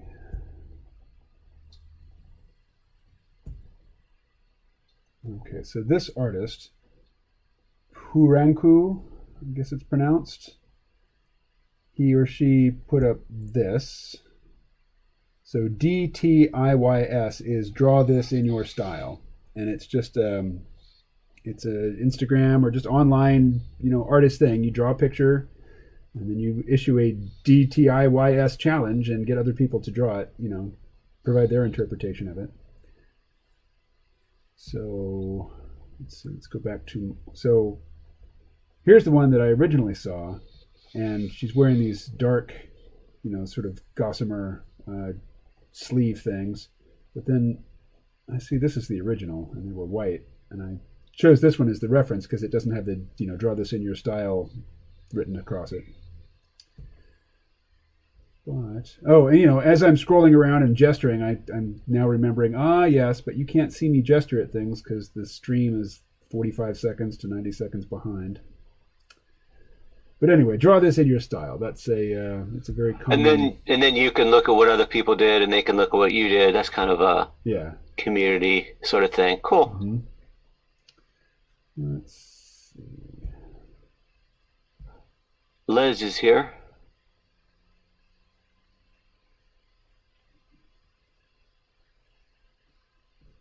Les?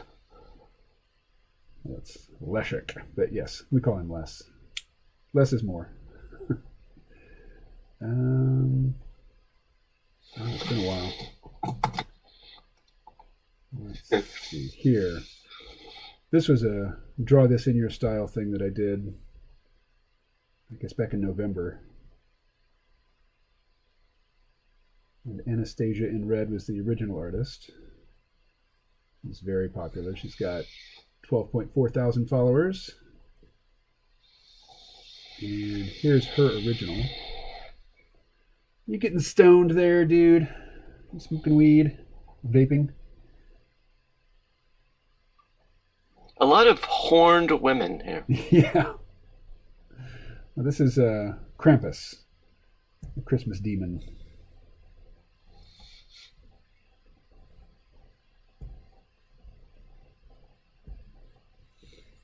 What do we got here?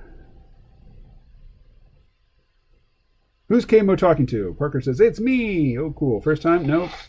No, Parker, I think you were tuning into these streams when they were just on Picarto. Before I discovered the magic of YouTube live streaming. All right.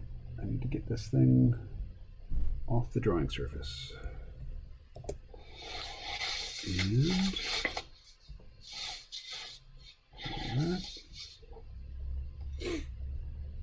all right. I must reheat my coffee. I'll be right back.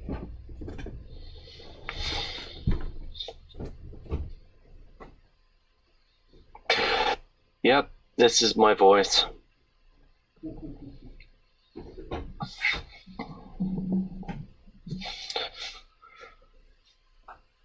My Blue Yeti microphone.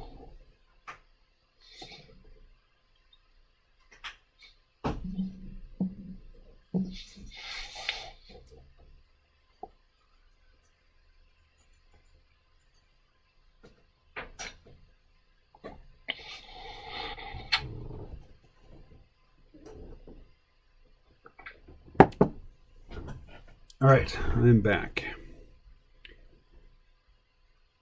Oh, I've missed a lot here. What's going on? Oh, I haven't missed that much. Okay. Your voice sounds unobtrusive and humble. Now, Parker used to do a podcast of his own. What was that show called, Parker? The Improbable Show. The Improbable Show. All right. Alexa, what are you doing?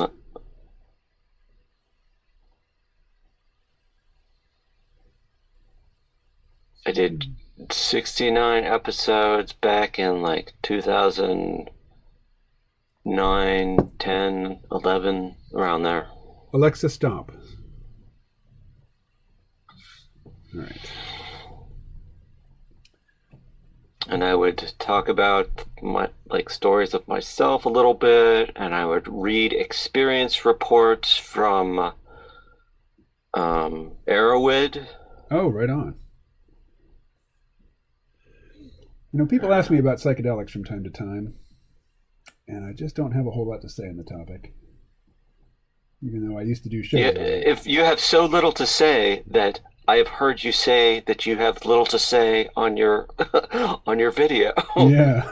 Before. Yeah, well, that's kind of where I am with it. It's like, yeah, they're important seeming experiences while they're happening, but you know, years later, I don't see a lot of value in dwelling on the specifics of those experiences, particularly, you know, in public or for public consumption.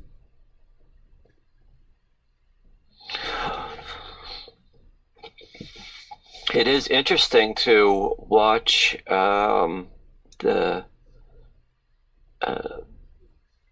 scientific sort of things trickle out when, you know, now that people are doing more research. I mean, John Hopkins has been doing psychedelic research for years and years now, and there's been a steady stream of things coming from them. And then now there's more headlines I see occasionally talking about the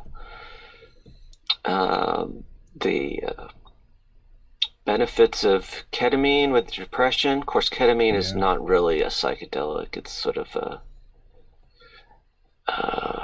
non-typical anesthetic, maybe. I can't remember what the term was. Yeah, I think it's like a dissociative sort of thing. Dissociative, yeah. And it is used for anesthesia. I had one experience with ketamine. Yep. And the most striking thing I remember is I had, it was kind of stumbly, like a drinking effect. And then I went into this room, and the room just seemed much larger than it really was. That was the main memory I have of it. Yeah, ketamine kind of turns off your emotions. Like you can be inundated with really horrible imagery and just be completely calm and sort of blasé about it. And that can be dangerous when you're with other people, because like you can be really sort of numb and insensitive to their responses to things, or their responses to what you've said, and that sort of thing. Not empathic at all. Kind of anti-empathic, yeah.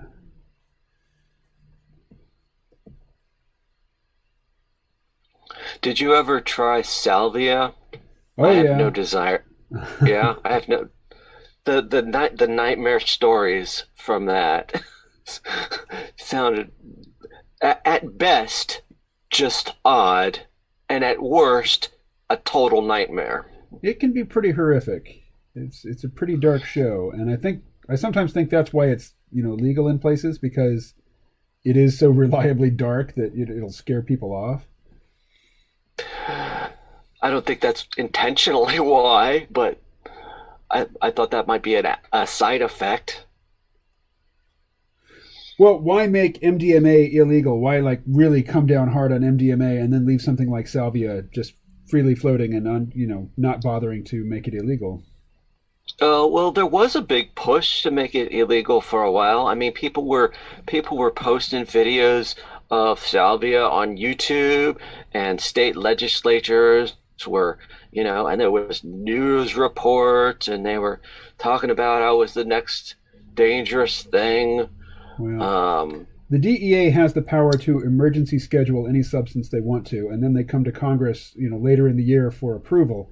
They could have done that at any time with salvia, and for years and years, they kind of left it up to the states. Yeah, and lots of states didn't regulate it, but why leave that one available? Why not stamp on that the way they did with almost everything else? And the explanation that makes sense to me is it's a really unpleasant experience for the most part. Yeah, I think that could be it. It could be just that their attention was not turned in that direction very much. You know what? I want to have. I actually want to have a Salvia divinorum as a house plant, and just so that I can look at it and consider it, and I would never actually use it as a substance, but I would know that I could if I wanted to, and I could talk about it. It's like this is what this plant is. It is legal to cultivate the San Pedro cactus here in the U.S., and it's easy to grow. It propagates readily from cuttings. That's a nice Les one. is going. Cheers to you. See you, Les. Go in peace. May your journey be swift and free of incident. Yeah, that one would be fun to have around as a houseplant too. My houseplants that I have consist of plants that I've found in the dumpster for a drugstore. I have quite a few of them now. Succulents and one of them was not in. One of them was a poinsettia that was thrown out. Mm-hmm. Poinsettias, cactuses. One that was labeled fern that looks nothing like a fern. Some succulents. Oh, shoot. Aloe vera. Oh, I've got an aloe plant right over here. Yeah, just last week, there was over 20 aloe vera plants when I peeked in my local drugstore behind the drugstore. I walk and I can just peek in there and see what's in there. I didn't get any. I already have an aloe vera plant, so I didn't get any for myself. I have a Schefflara tree, which is pretty big. And when I got it, it was one of three plants that were in the same pot. I got it at Walmart in Elkton, Maryland.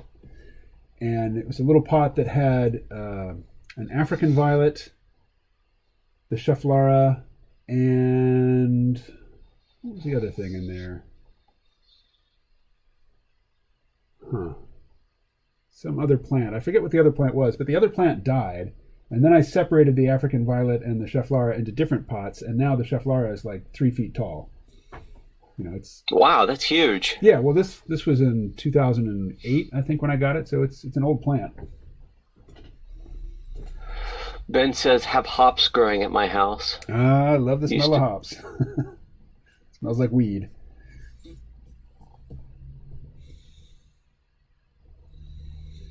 Used to brew beer, need to buy a couple things to be able to do that again. Oh yeah, I've brewed beer. It's a lot of fun. I got the big carboy thinking I was going to make wine with it, and wine is much harder than beer. Wine is easier to do wrong. Beer is more forgiving. All right, I definitely don't want to be just sitting here shading forever, so let's back away from that. All right, I'm going to throw in some background, and this will be, almost. Let's see. Let's grab that blue. So how did you decide not to make the journey to the nation's capital? The person who's renting a house there that I was going to be staying with said that it's probably not going to go down. That the mayor of D.C. is really trying to empty the streets and that things could get bad. So I'm still going down. I'm just not going any further than Baltimore. I'm going to hang out with a C-ROM listener there. We're going to go on a tour of some decrepit old mills. Going to have some barbecue, probably drink some beers, and then I will head back up to Lancaster and just hang out and consult on Geb. And that way my travel is billable, so the organization will pay for the rental car.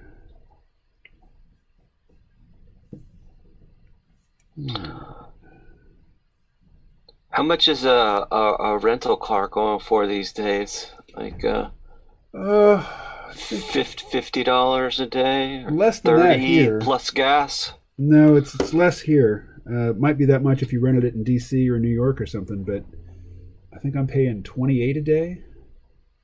It's not bad. Yeah.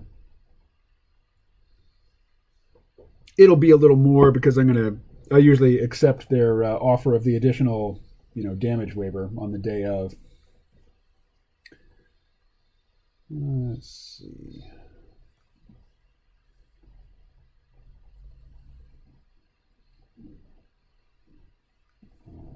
Now. Brewing TV had a wealth of really fun home brewing videos. It was like a show. The hosts were great. Oh, is that on YouTube? Let's see. I need a background layer.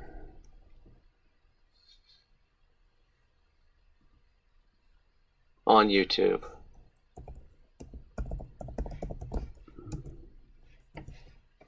So when is that happening? I'm leaving on Saturday. So, okay. And let's just start with that.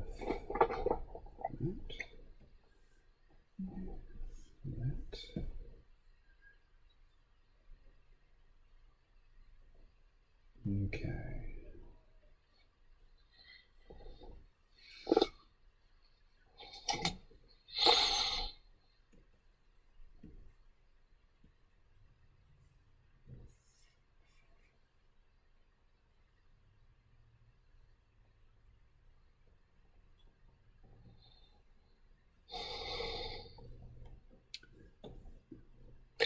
Well, touring abandoned industrial settings sounds like inexpensive tourism. Should be, yeah. All right. And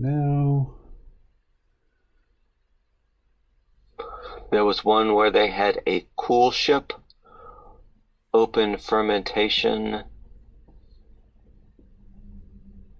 and the guy was quite a character. What does that mean? A cool ship. A cool ship. In quotes. Open fermentation. I don't know. That's a question for Benarober to be sure. Oh, that background does good things. I think I need to turn off, sketch layer. Thank you. Yeah, I'm happy with it.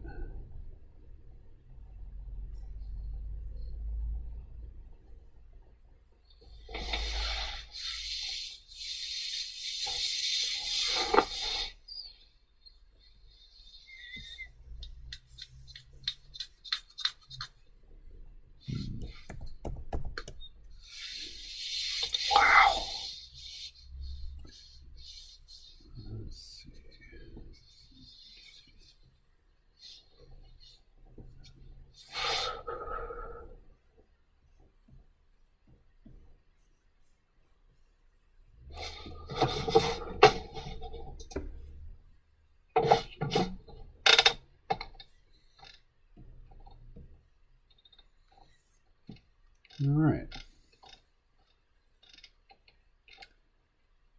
Let's put the background behind these two reference layers. There we are. Look at that. I had not even noticed that you put out a episode.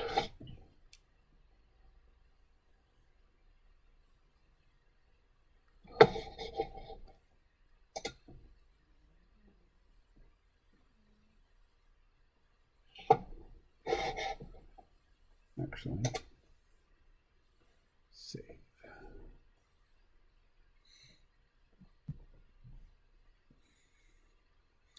King had bugs. What's this? Instead of being inside a carboy and sealed off from the air, it invites the airborne yeast in. It's like an open bed a few inches deep, so it maximizes more surface area touching the air. King had bugs in his. I prefer Does my not beer. sound like a plus. Yeah, I prefer my beer without bugs, actually. I'm weird like that. What else? Make a flare below. And then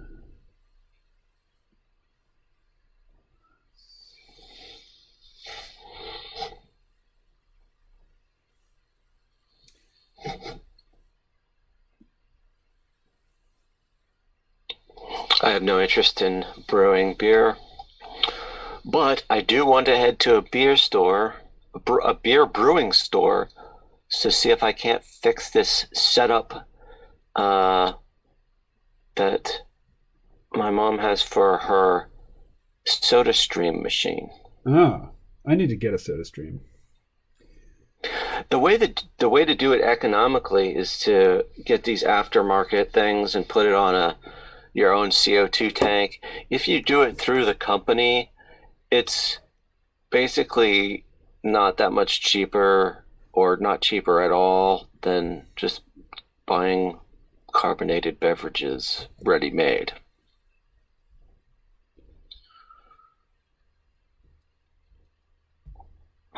Well, I will investigate that. Let's see.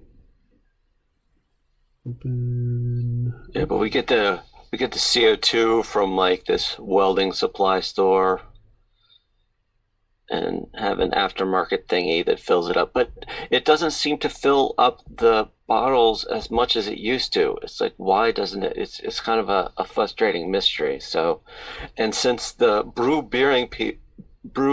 home brew shop deals with, pressure and CO2s and gaskets and everything all the time anyway, I really feel like they could help figure out the mystery. Yeah. All right.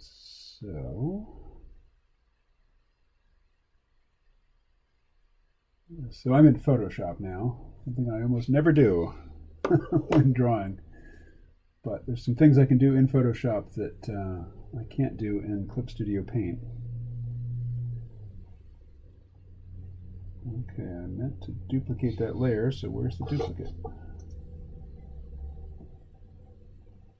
Huh. Layer. Oh, I see. There we go.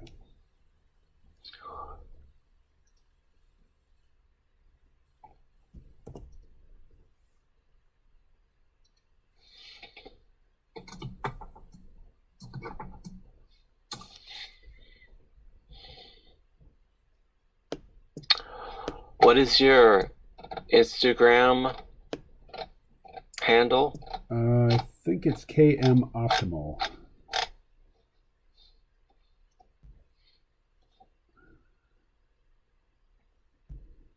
Okay. And then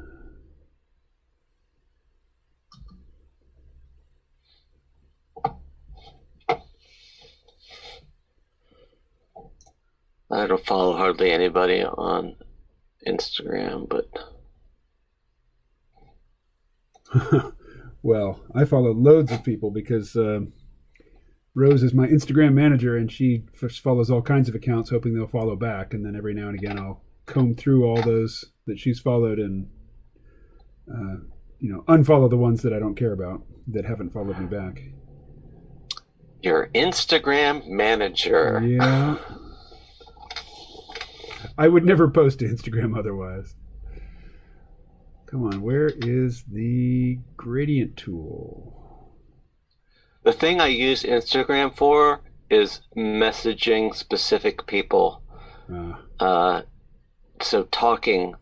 And a couple times, do you know Instagram has this voice memo feature that you can sort of record 1 minute of voice at a time and send it through the messaging thing? I don't think I'm familiar with that. No, somebody I know likes to use it, and I will see a bunch of like 5 blue lines there indicating 5 sections of audio or something like that.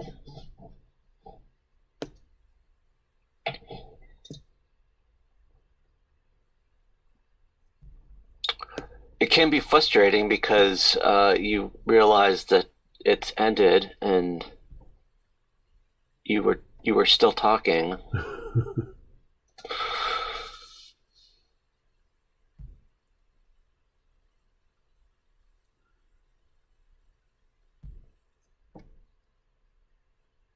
Because of a program. Ben says many orchards will fill up with your carboy if you drop it off. They smush all the apples, they'll fill it up 5 gallons for $20. The yeast is already in there from the apples, so it goes hard itself. Okay, so you're just buying freshly mashed apple juice right from the orchard. And then you just let it ferment. It's pretty cool.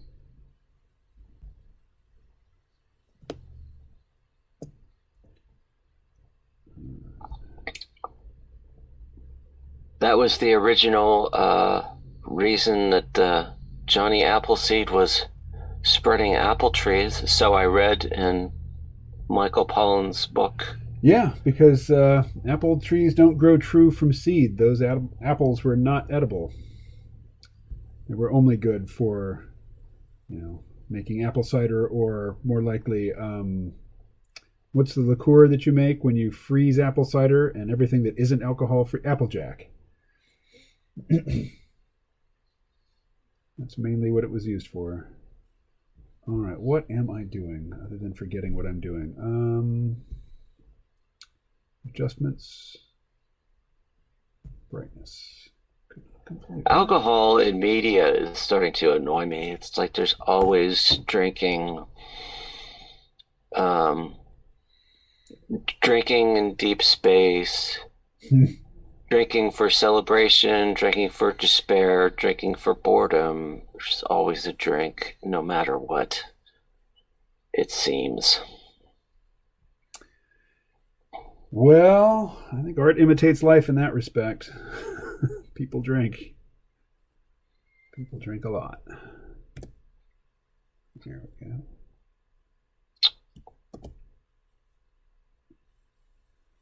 And on the background, let's get some texture in there.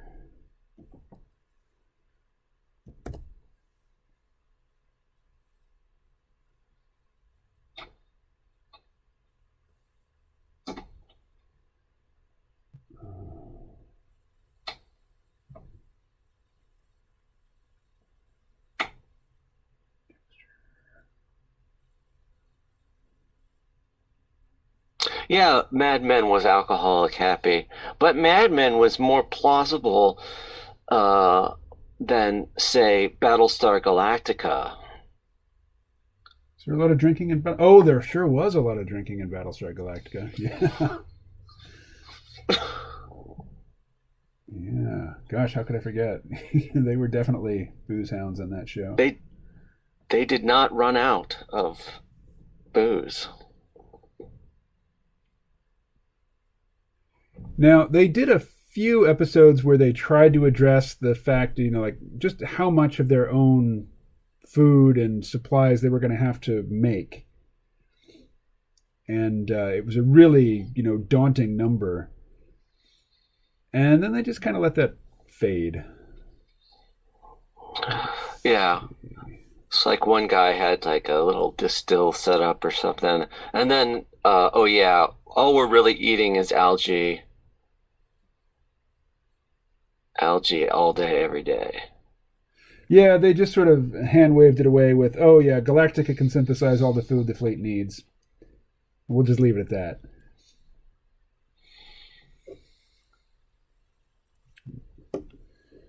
All right. So, I think that's done. Let's save it. And let's flatten it. And we'll save it as a PNG.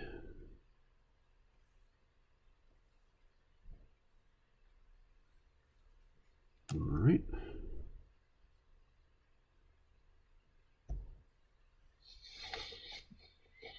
And close Photoshop.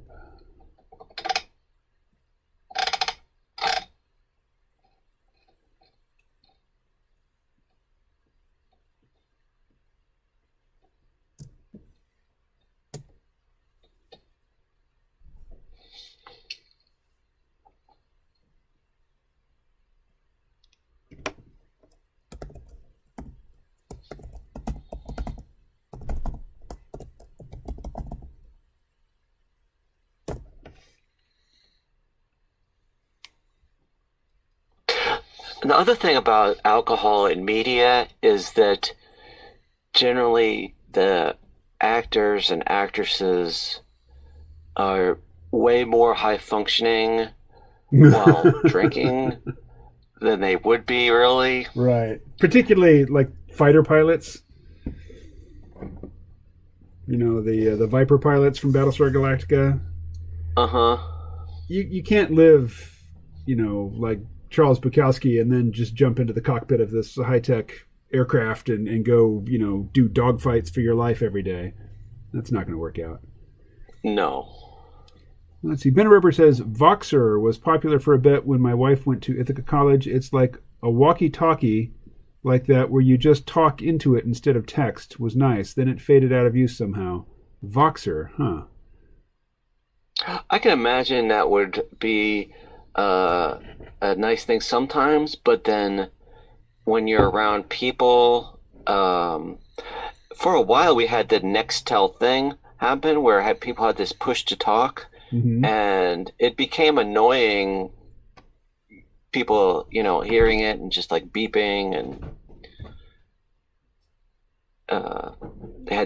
they talk louder because they were holding it away from their face, maybe. Ed turned me on to this thing called, what was it? It was this app where it was sort of a touch to talk sort of thing, and there was a channel, and you would hear anybody could just start talking, when there was dead air. What was that thing called? Anyway, he's got a community of people that he's really, attached to there. And I listened to it for a while, and I kind of, I got the feel for it and why he liked it, but it took up a lot of time, and I didn't stick with it. I uninstalled. Interesting. What is it? Let's see. Maybe it's Tapatalk. Let me check. I'll search my Gmail inbox, which is my cybernetic memory.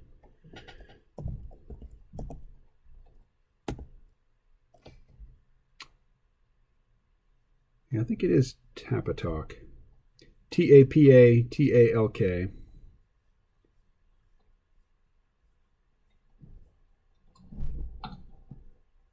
So it's sort of like a ham radio. That's that sort of informs the culture of the thing. I understand that people use Discord in an audio way quite a bit. Oh, yeah. Yeah, and you can do, you can use Discord just like you would Zoom or Skype or, whatever sort of video chat you like. Now, I don't know about this Instagram functionality that you were talking about with the voice memo. Let me just call up Instagram on my phone. Have a look.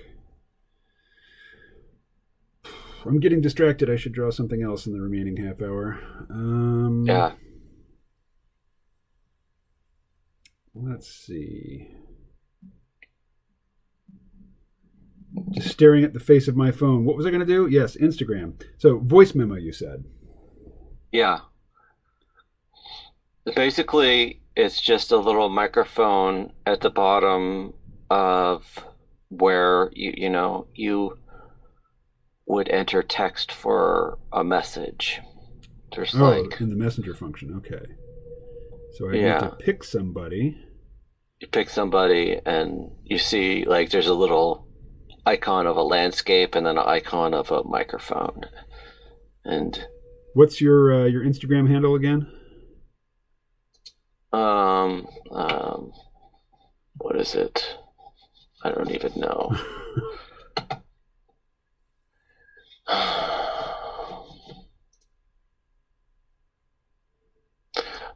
Parker 307. Oh, there you are. Huh, with the blank icon. 4 followers, 0 posts.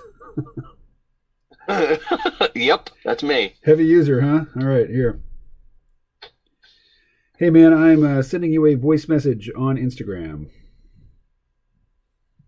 All right, coming at you. Of course, you've already heard it, so there's no surprise. There it is. And I got the desktop notification there. All right. So, yeah, that's a thing. That's a thing. All right.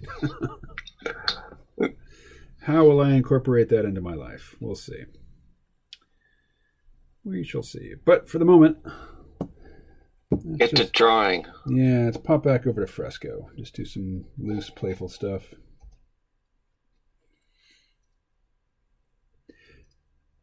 Now, you didn't hear the Peterson newsletter.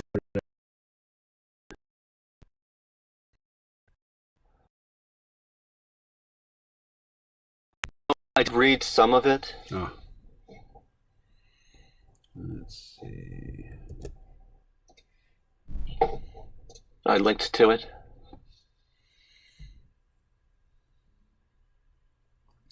So this morning, I picked out this Draw This in Your Style challenge, and this was my first attempt at it, but I wasn't using the Cintiq. I was just drawing straight onto the Surface, on the screen of my Surface Pro. Something which I thought I'd be doing a lot of when I got the device, and then, because I got a Cintiq at the exact same time, and I never go anywhere, I'm always home, why draw on the little screen when I can draw on the big screen?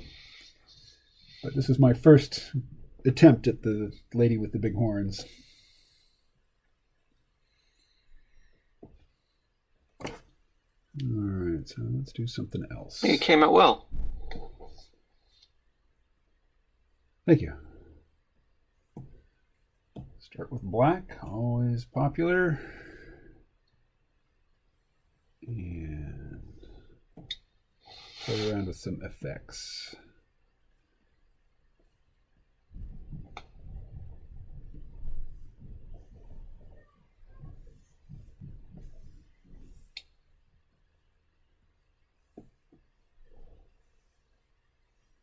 Oh, I like that. It's a neat looking background effect.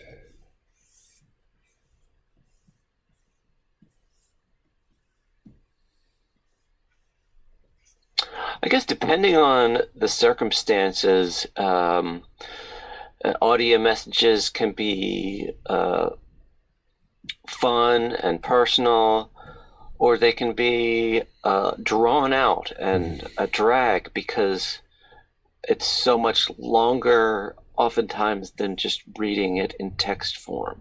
Yeah. So if you have a good relationship with someone, it's nice to have the audio connection. But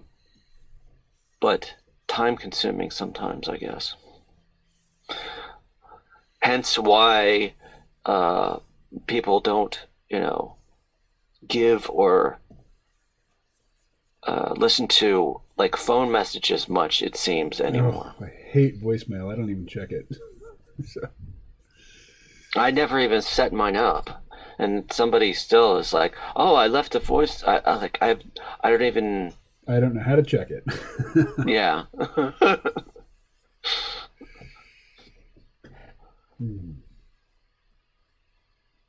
right, I don't like that. That can go away.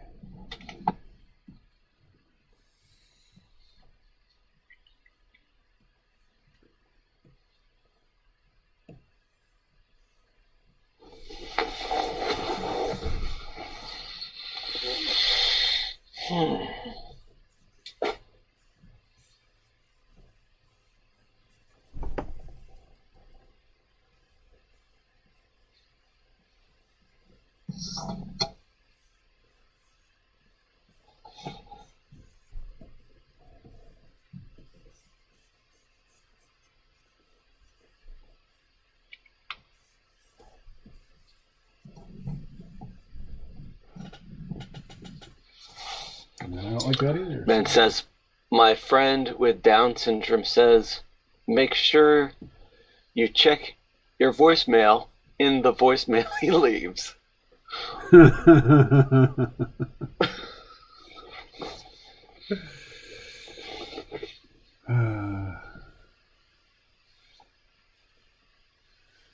Everybody who throws, puts a message in a bottle and throws it into the ocean, they should also include in their message, be sure to check for messages in bottles.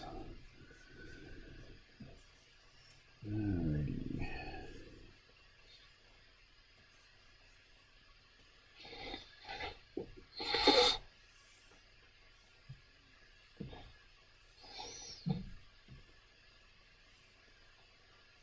Oh, I don't have the chat up anymore. Let's see, what do we got here? Yes. Make sure to check your voicemail. iPhone text has a voice record button. So I find WhatsApp to be pretty much the perfect all-purpose messaging app. You can send video, audio, text, still pictures, link to websites in it. And the best part about it is they really nailed the illusion of eye contact. In a Zoom meeting, yeah.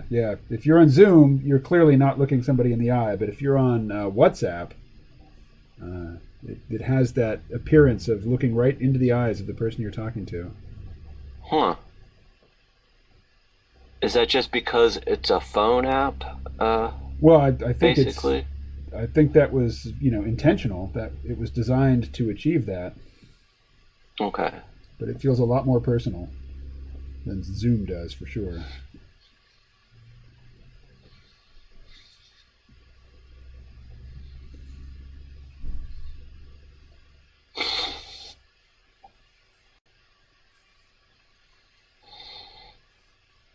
I wonder if it's considered to be, all the time on Reddit, I see people, saying, delete Facebook. Social media is bad. But I wonder if it's I think it can be healthy to, engage with people, and social media is how people do it nowadays. Yeah. I say this as someone who is disengaged from social media and doubting about it. So are you reading something? No. Oh, okay. Your vocal quality it suggested to me that you were reading something. All right. Yeah. I mean, you just need to be conscious of how you're using the medium and what effect it's having on you. Just notice. I mean, if I hadn't gotten kicked off of Facebook, I'd still be there. I might be grumbling about it, and I might wholeheartedly agree with the people who say delete Facebook, but I just don't have the strength of will to do it. So Facebook took care of that for me. I mean, you could have. I mean, I guess you couldn't get back your posts, but you could have gone back to Facebook. Oh yeah, I could do it now. I could create a new account, but I'm not going to. I mean, after they destroyed 10 years worth of content that I created there, why would I go back and create more? I was kind of annoyed that you sort of, when you sort of became very Facebook-ish, because, I don't know, I always was wary of Facebook and the whole real name thing, and it's just the place where your family is, and not where I listen to edgy podcasts. Right. Well, I have to say, not only do I not miss it, but I really appreciate not having to deal with Facebook anymore. Whoops. Ben says Parler got hacked. A couple people on Twitter said it leaked all of the personal info. Yeah, I read that. And private messages of the username somewhere. Yeah, I saw that headline on Reddit that a bunch of personal information from Parler got leaked. How do you feel about Amazon Web Services taking Parler off? I felt like I'm more doubtful about that move than I am about Apple and Google removing the apps, because I mean, removing the apps, you can just go to the web and it could be a web application. Right. But actually having the servers take them down is it's pretty I shitty. don't know if that's a good thing. Now, I think Amazon's specific charge against them is that they were allowing people to plot, violent acts on the site, which you can't have that. But I don't know. I don't think taking them down entirely was the right move. I mean, it's certainly not even-handedly applied.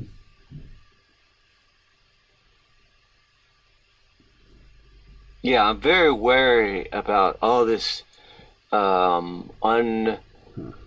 just straight up celebration of them being removed. I feel like they should have to be on the web or something, but not be denied by all these services. Particularly when there's obviously going to be people on there who have social contacts where they don't know the other person's actual name, and when the medium that they've been using to talk to that person is taken down, then their ability to contact that person is taken down. So, I think Amazon has probably disrupted a lot of relationships like that. A lot of, personal relationships between people have been severed. These same people that are celebrating them being taken off Amazon's cloud would almost certainly be all for net neutrality. Well, they would have a couple years ago. Now that they see that, you know, there might be an implication of net neutrality that they don't like, they'll switch. You know, they'll abandon that previous position. Oh, right, there is no magic wand in this program. Okay.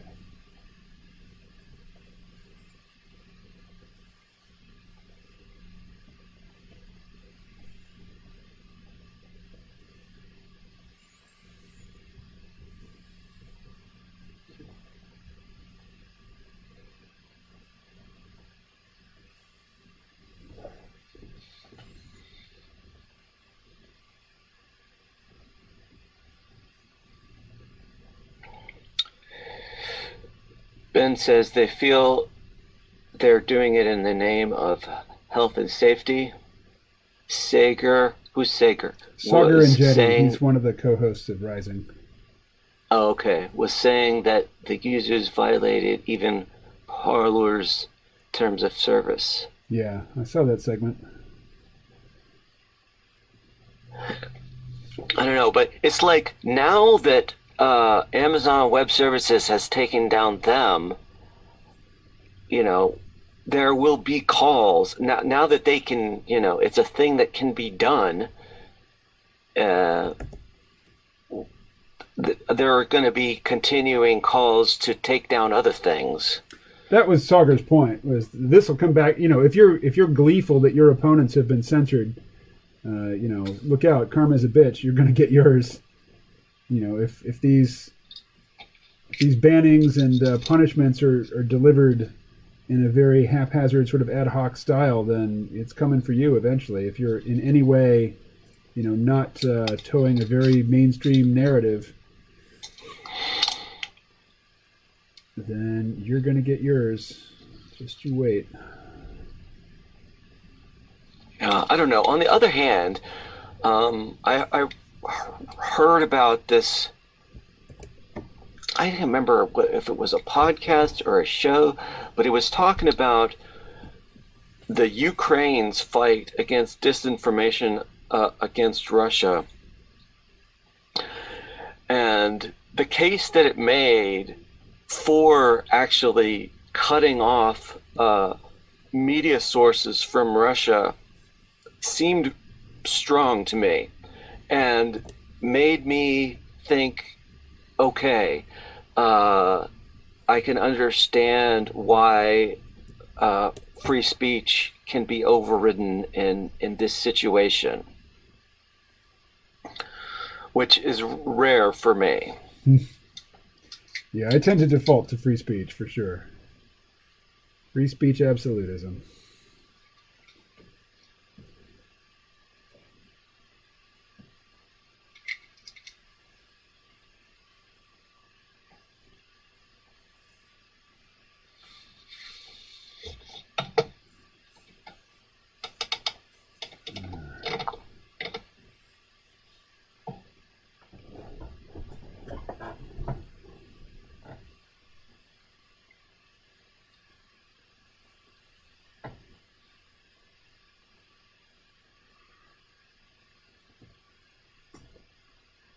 The whole thing about how it takes an order of magnitude longer to debunk disinformation than it does to actually create more disinformation makes it a problem in my mind.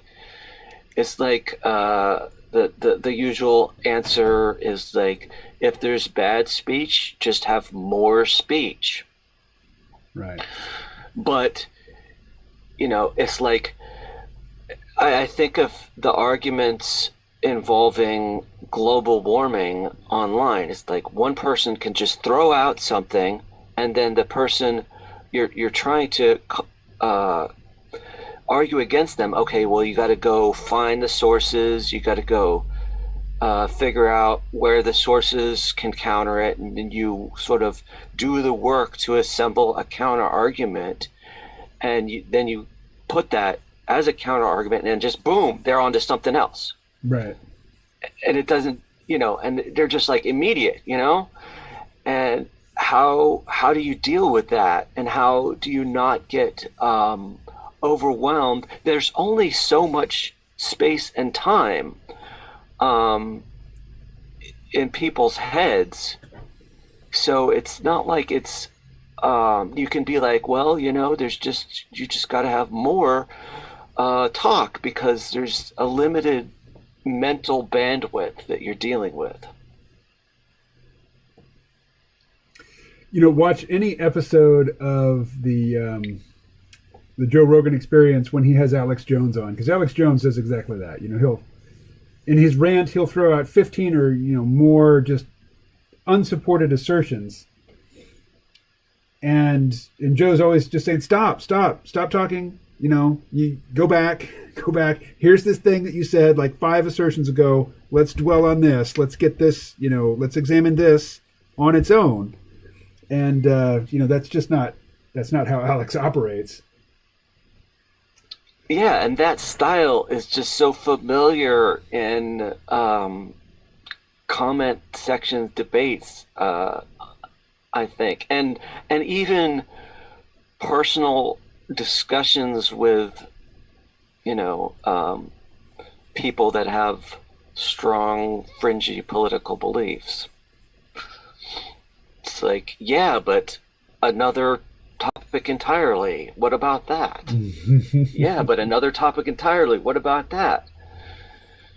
What about? Yep. And then, have you gotten like 4 whatabouts later, the first assertion is like sitting there, or the second assertion is just sitting there uncountered. Yeah.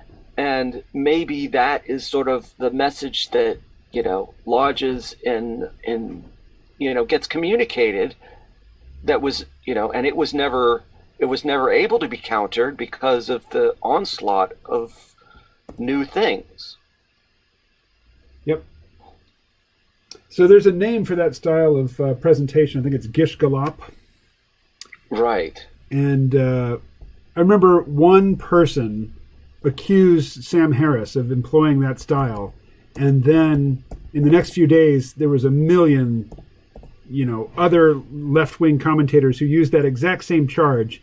And I'm sure that 99% of them had never heard of Gish Galop before they heard somebody say that Sam Harris is guilty of it, but then they just repeated the charge. Let's see.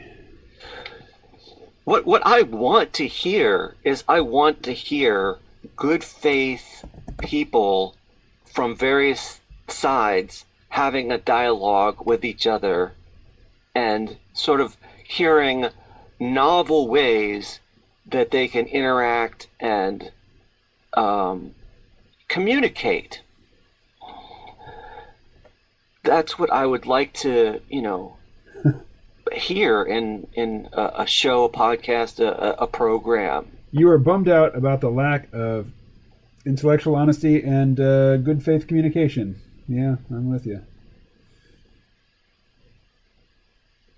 I think maybe the way to get that dialogue is not to actually sort of find the actors or the voices and sort of have it happen, but as do it as like a writing exercise, and like try and figure out what would be the ideal conversation between the two people like this, and sort of write it out as maybe like more of a fictional type of thing, in order to get that sort of, I don't know.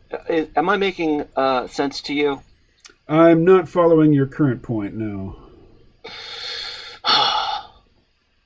So basically what I'm looking for is this honest dialogues. Mm-hmm. But maybe in order to get these honest dialogues, it would take a writer to write out these honest, to like look at the sides and not have a radio program where people are actually talking to each other, but have a person who looks at both sides and writes out a dialogue of what they think they would say to each other.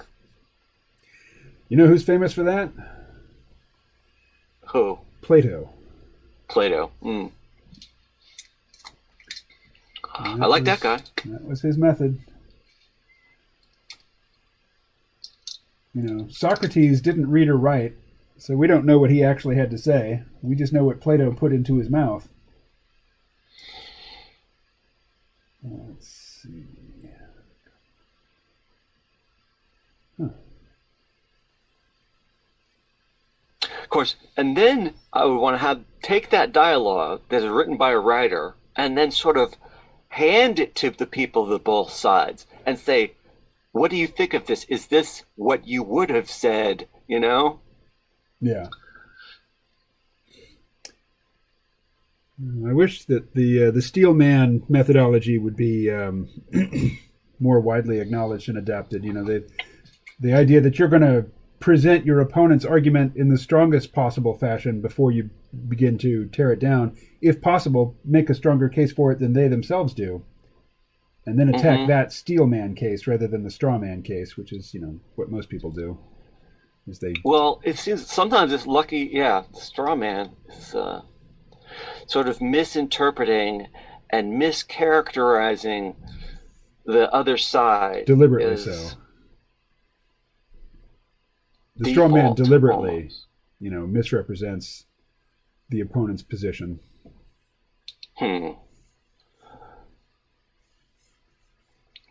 It's hard to know if people are doing that deliberately or not. Yeah, I mean, you can accidentally straw man somebody's argument, in which, you know, you certainly will do if you haven't taken the time to fully digest and understand what they're trying to say. So yeah, it doesn't have to be deliberate.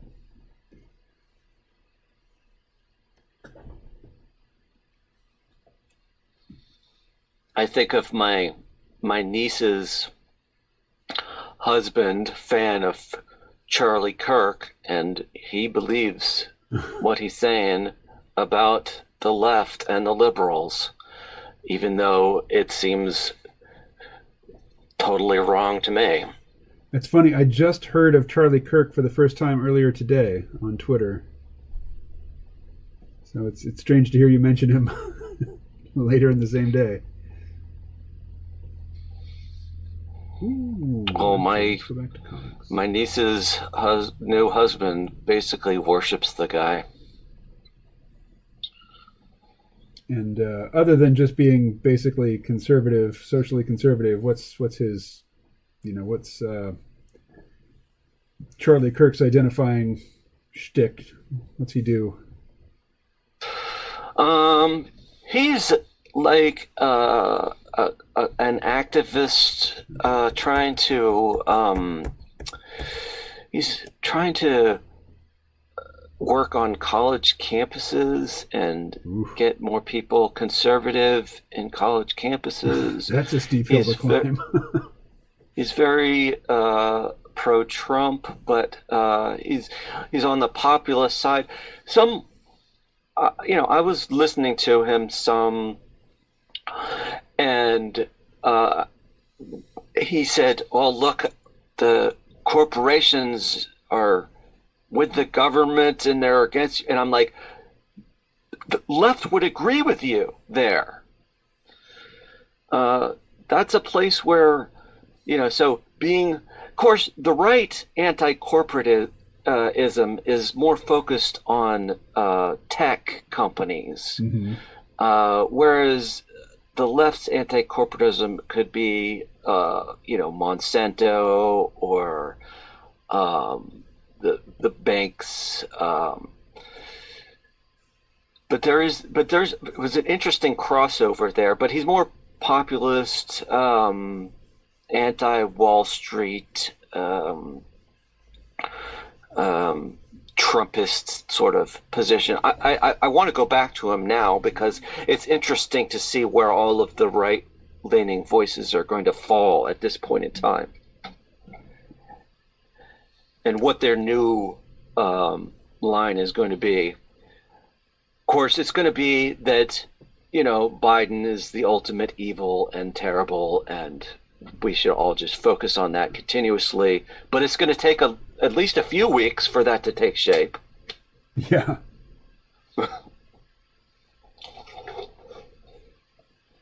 Oh, it'll be really interesting to see what the Biden administration does now that they have both houses of Congress. I mean, they actually do have the possibility. If they wanted to do some good, they've got the means. How about $2,000 starting off? That'd be nice. Yeah, I'm all about it. Joe Biden said he's for it, so we'll see. Yeah. I certainly have use for it. All right. It's nice talking to you, but it's time. And you are too. It's after 5. All right. Hey, thanks for staying on for so long. This is good. Sure. All right. All right. Thanks. I'll talk to you later on text or whatever. Right on. All right. Bye. Bye-bye. And finishing out the comments here, Ben Rubber says, it's sad, but I've lost hope in that. I'm not sure what that is. Most of my family is Republican, and there are just things that they will not accede to, I guess, or accept, regardless of how much info you have. Yeah. I mean, when people are that resistant, you really just have to listen to what they're saying and try to find some point of agreement that can be your point of entry. But if they think you're directly opposed to them, they simply will not listen to whatever you're, offering up. I actually had watched Monty Python The Holy Grail the day before I listened to the podcast. You talked about the king and anarchist peasant scene.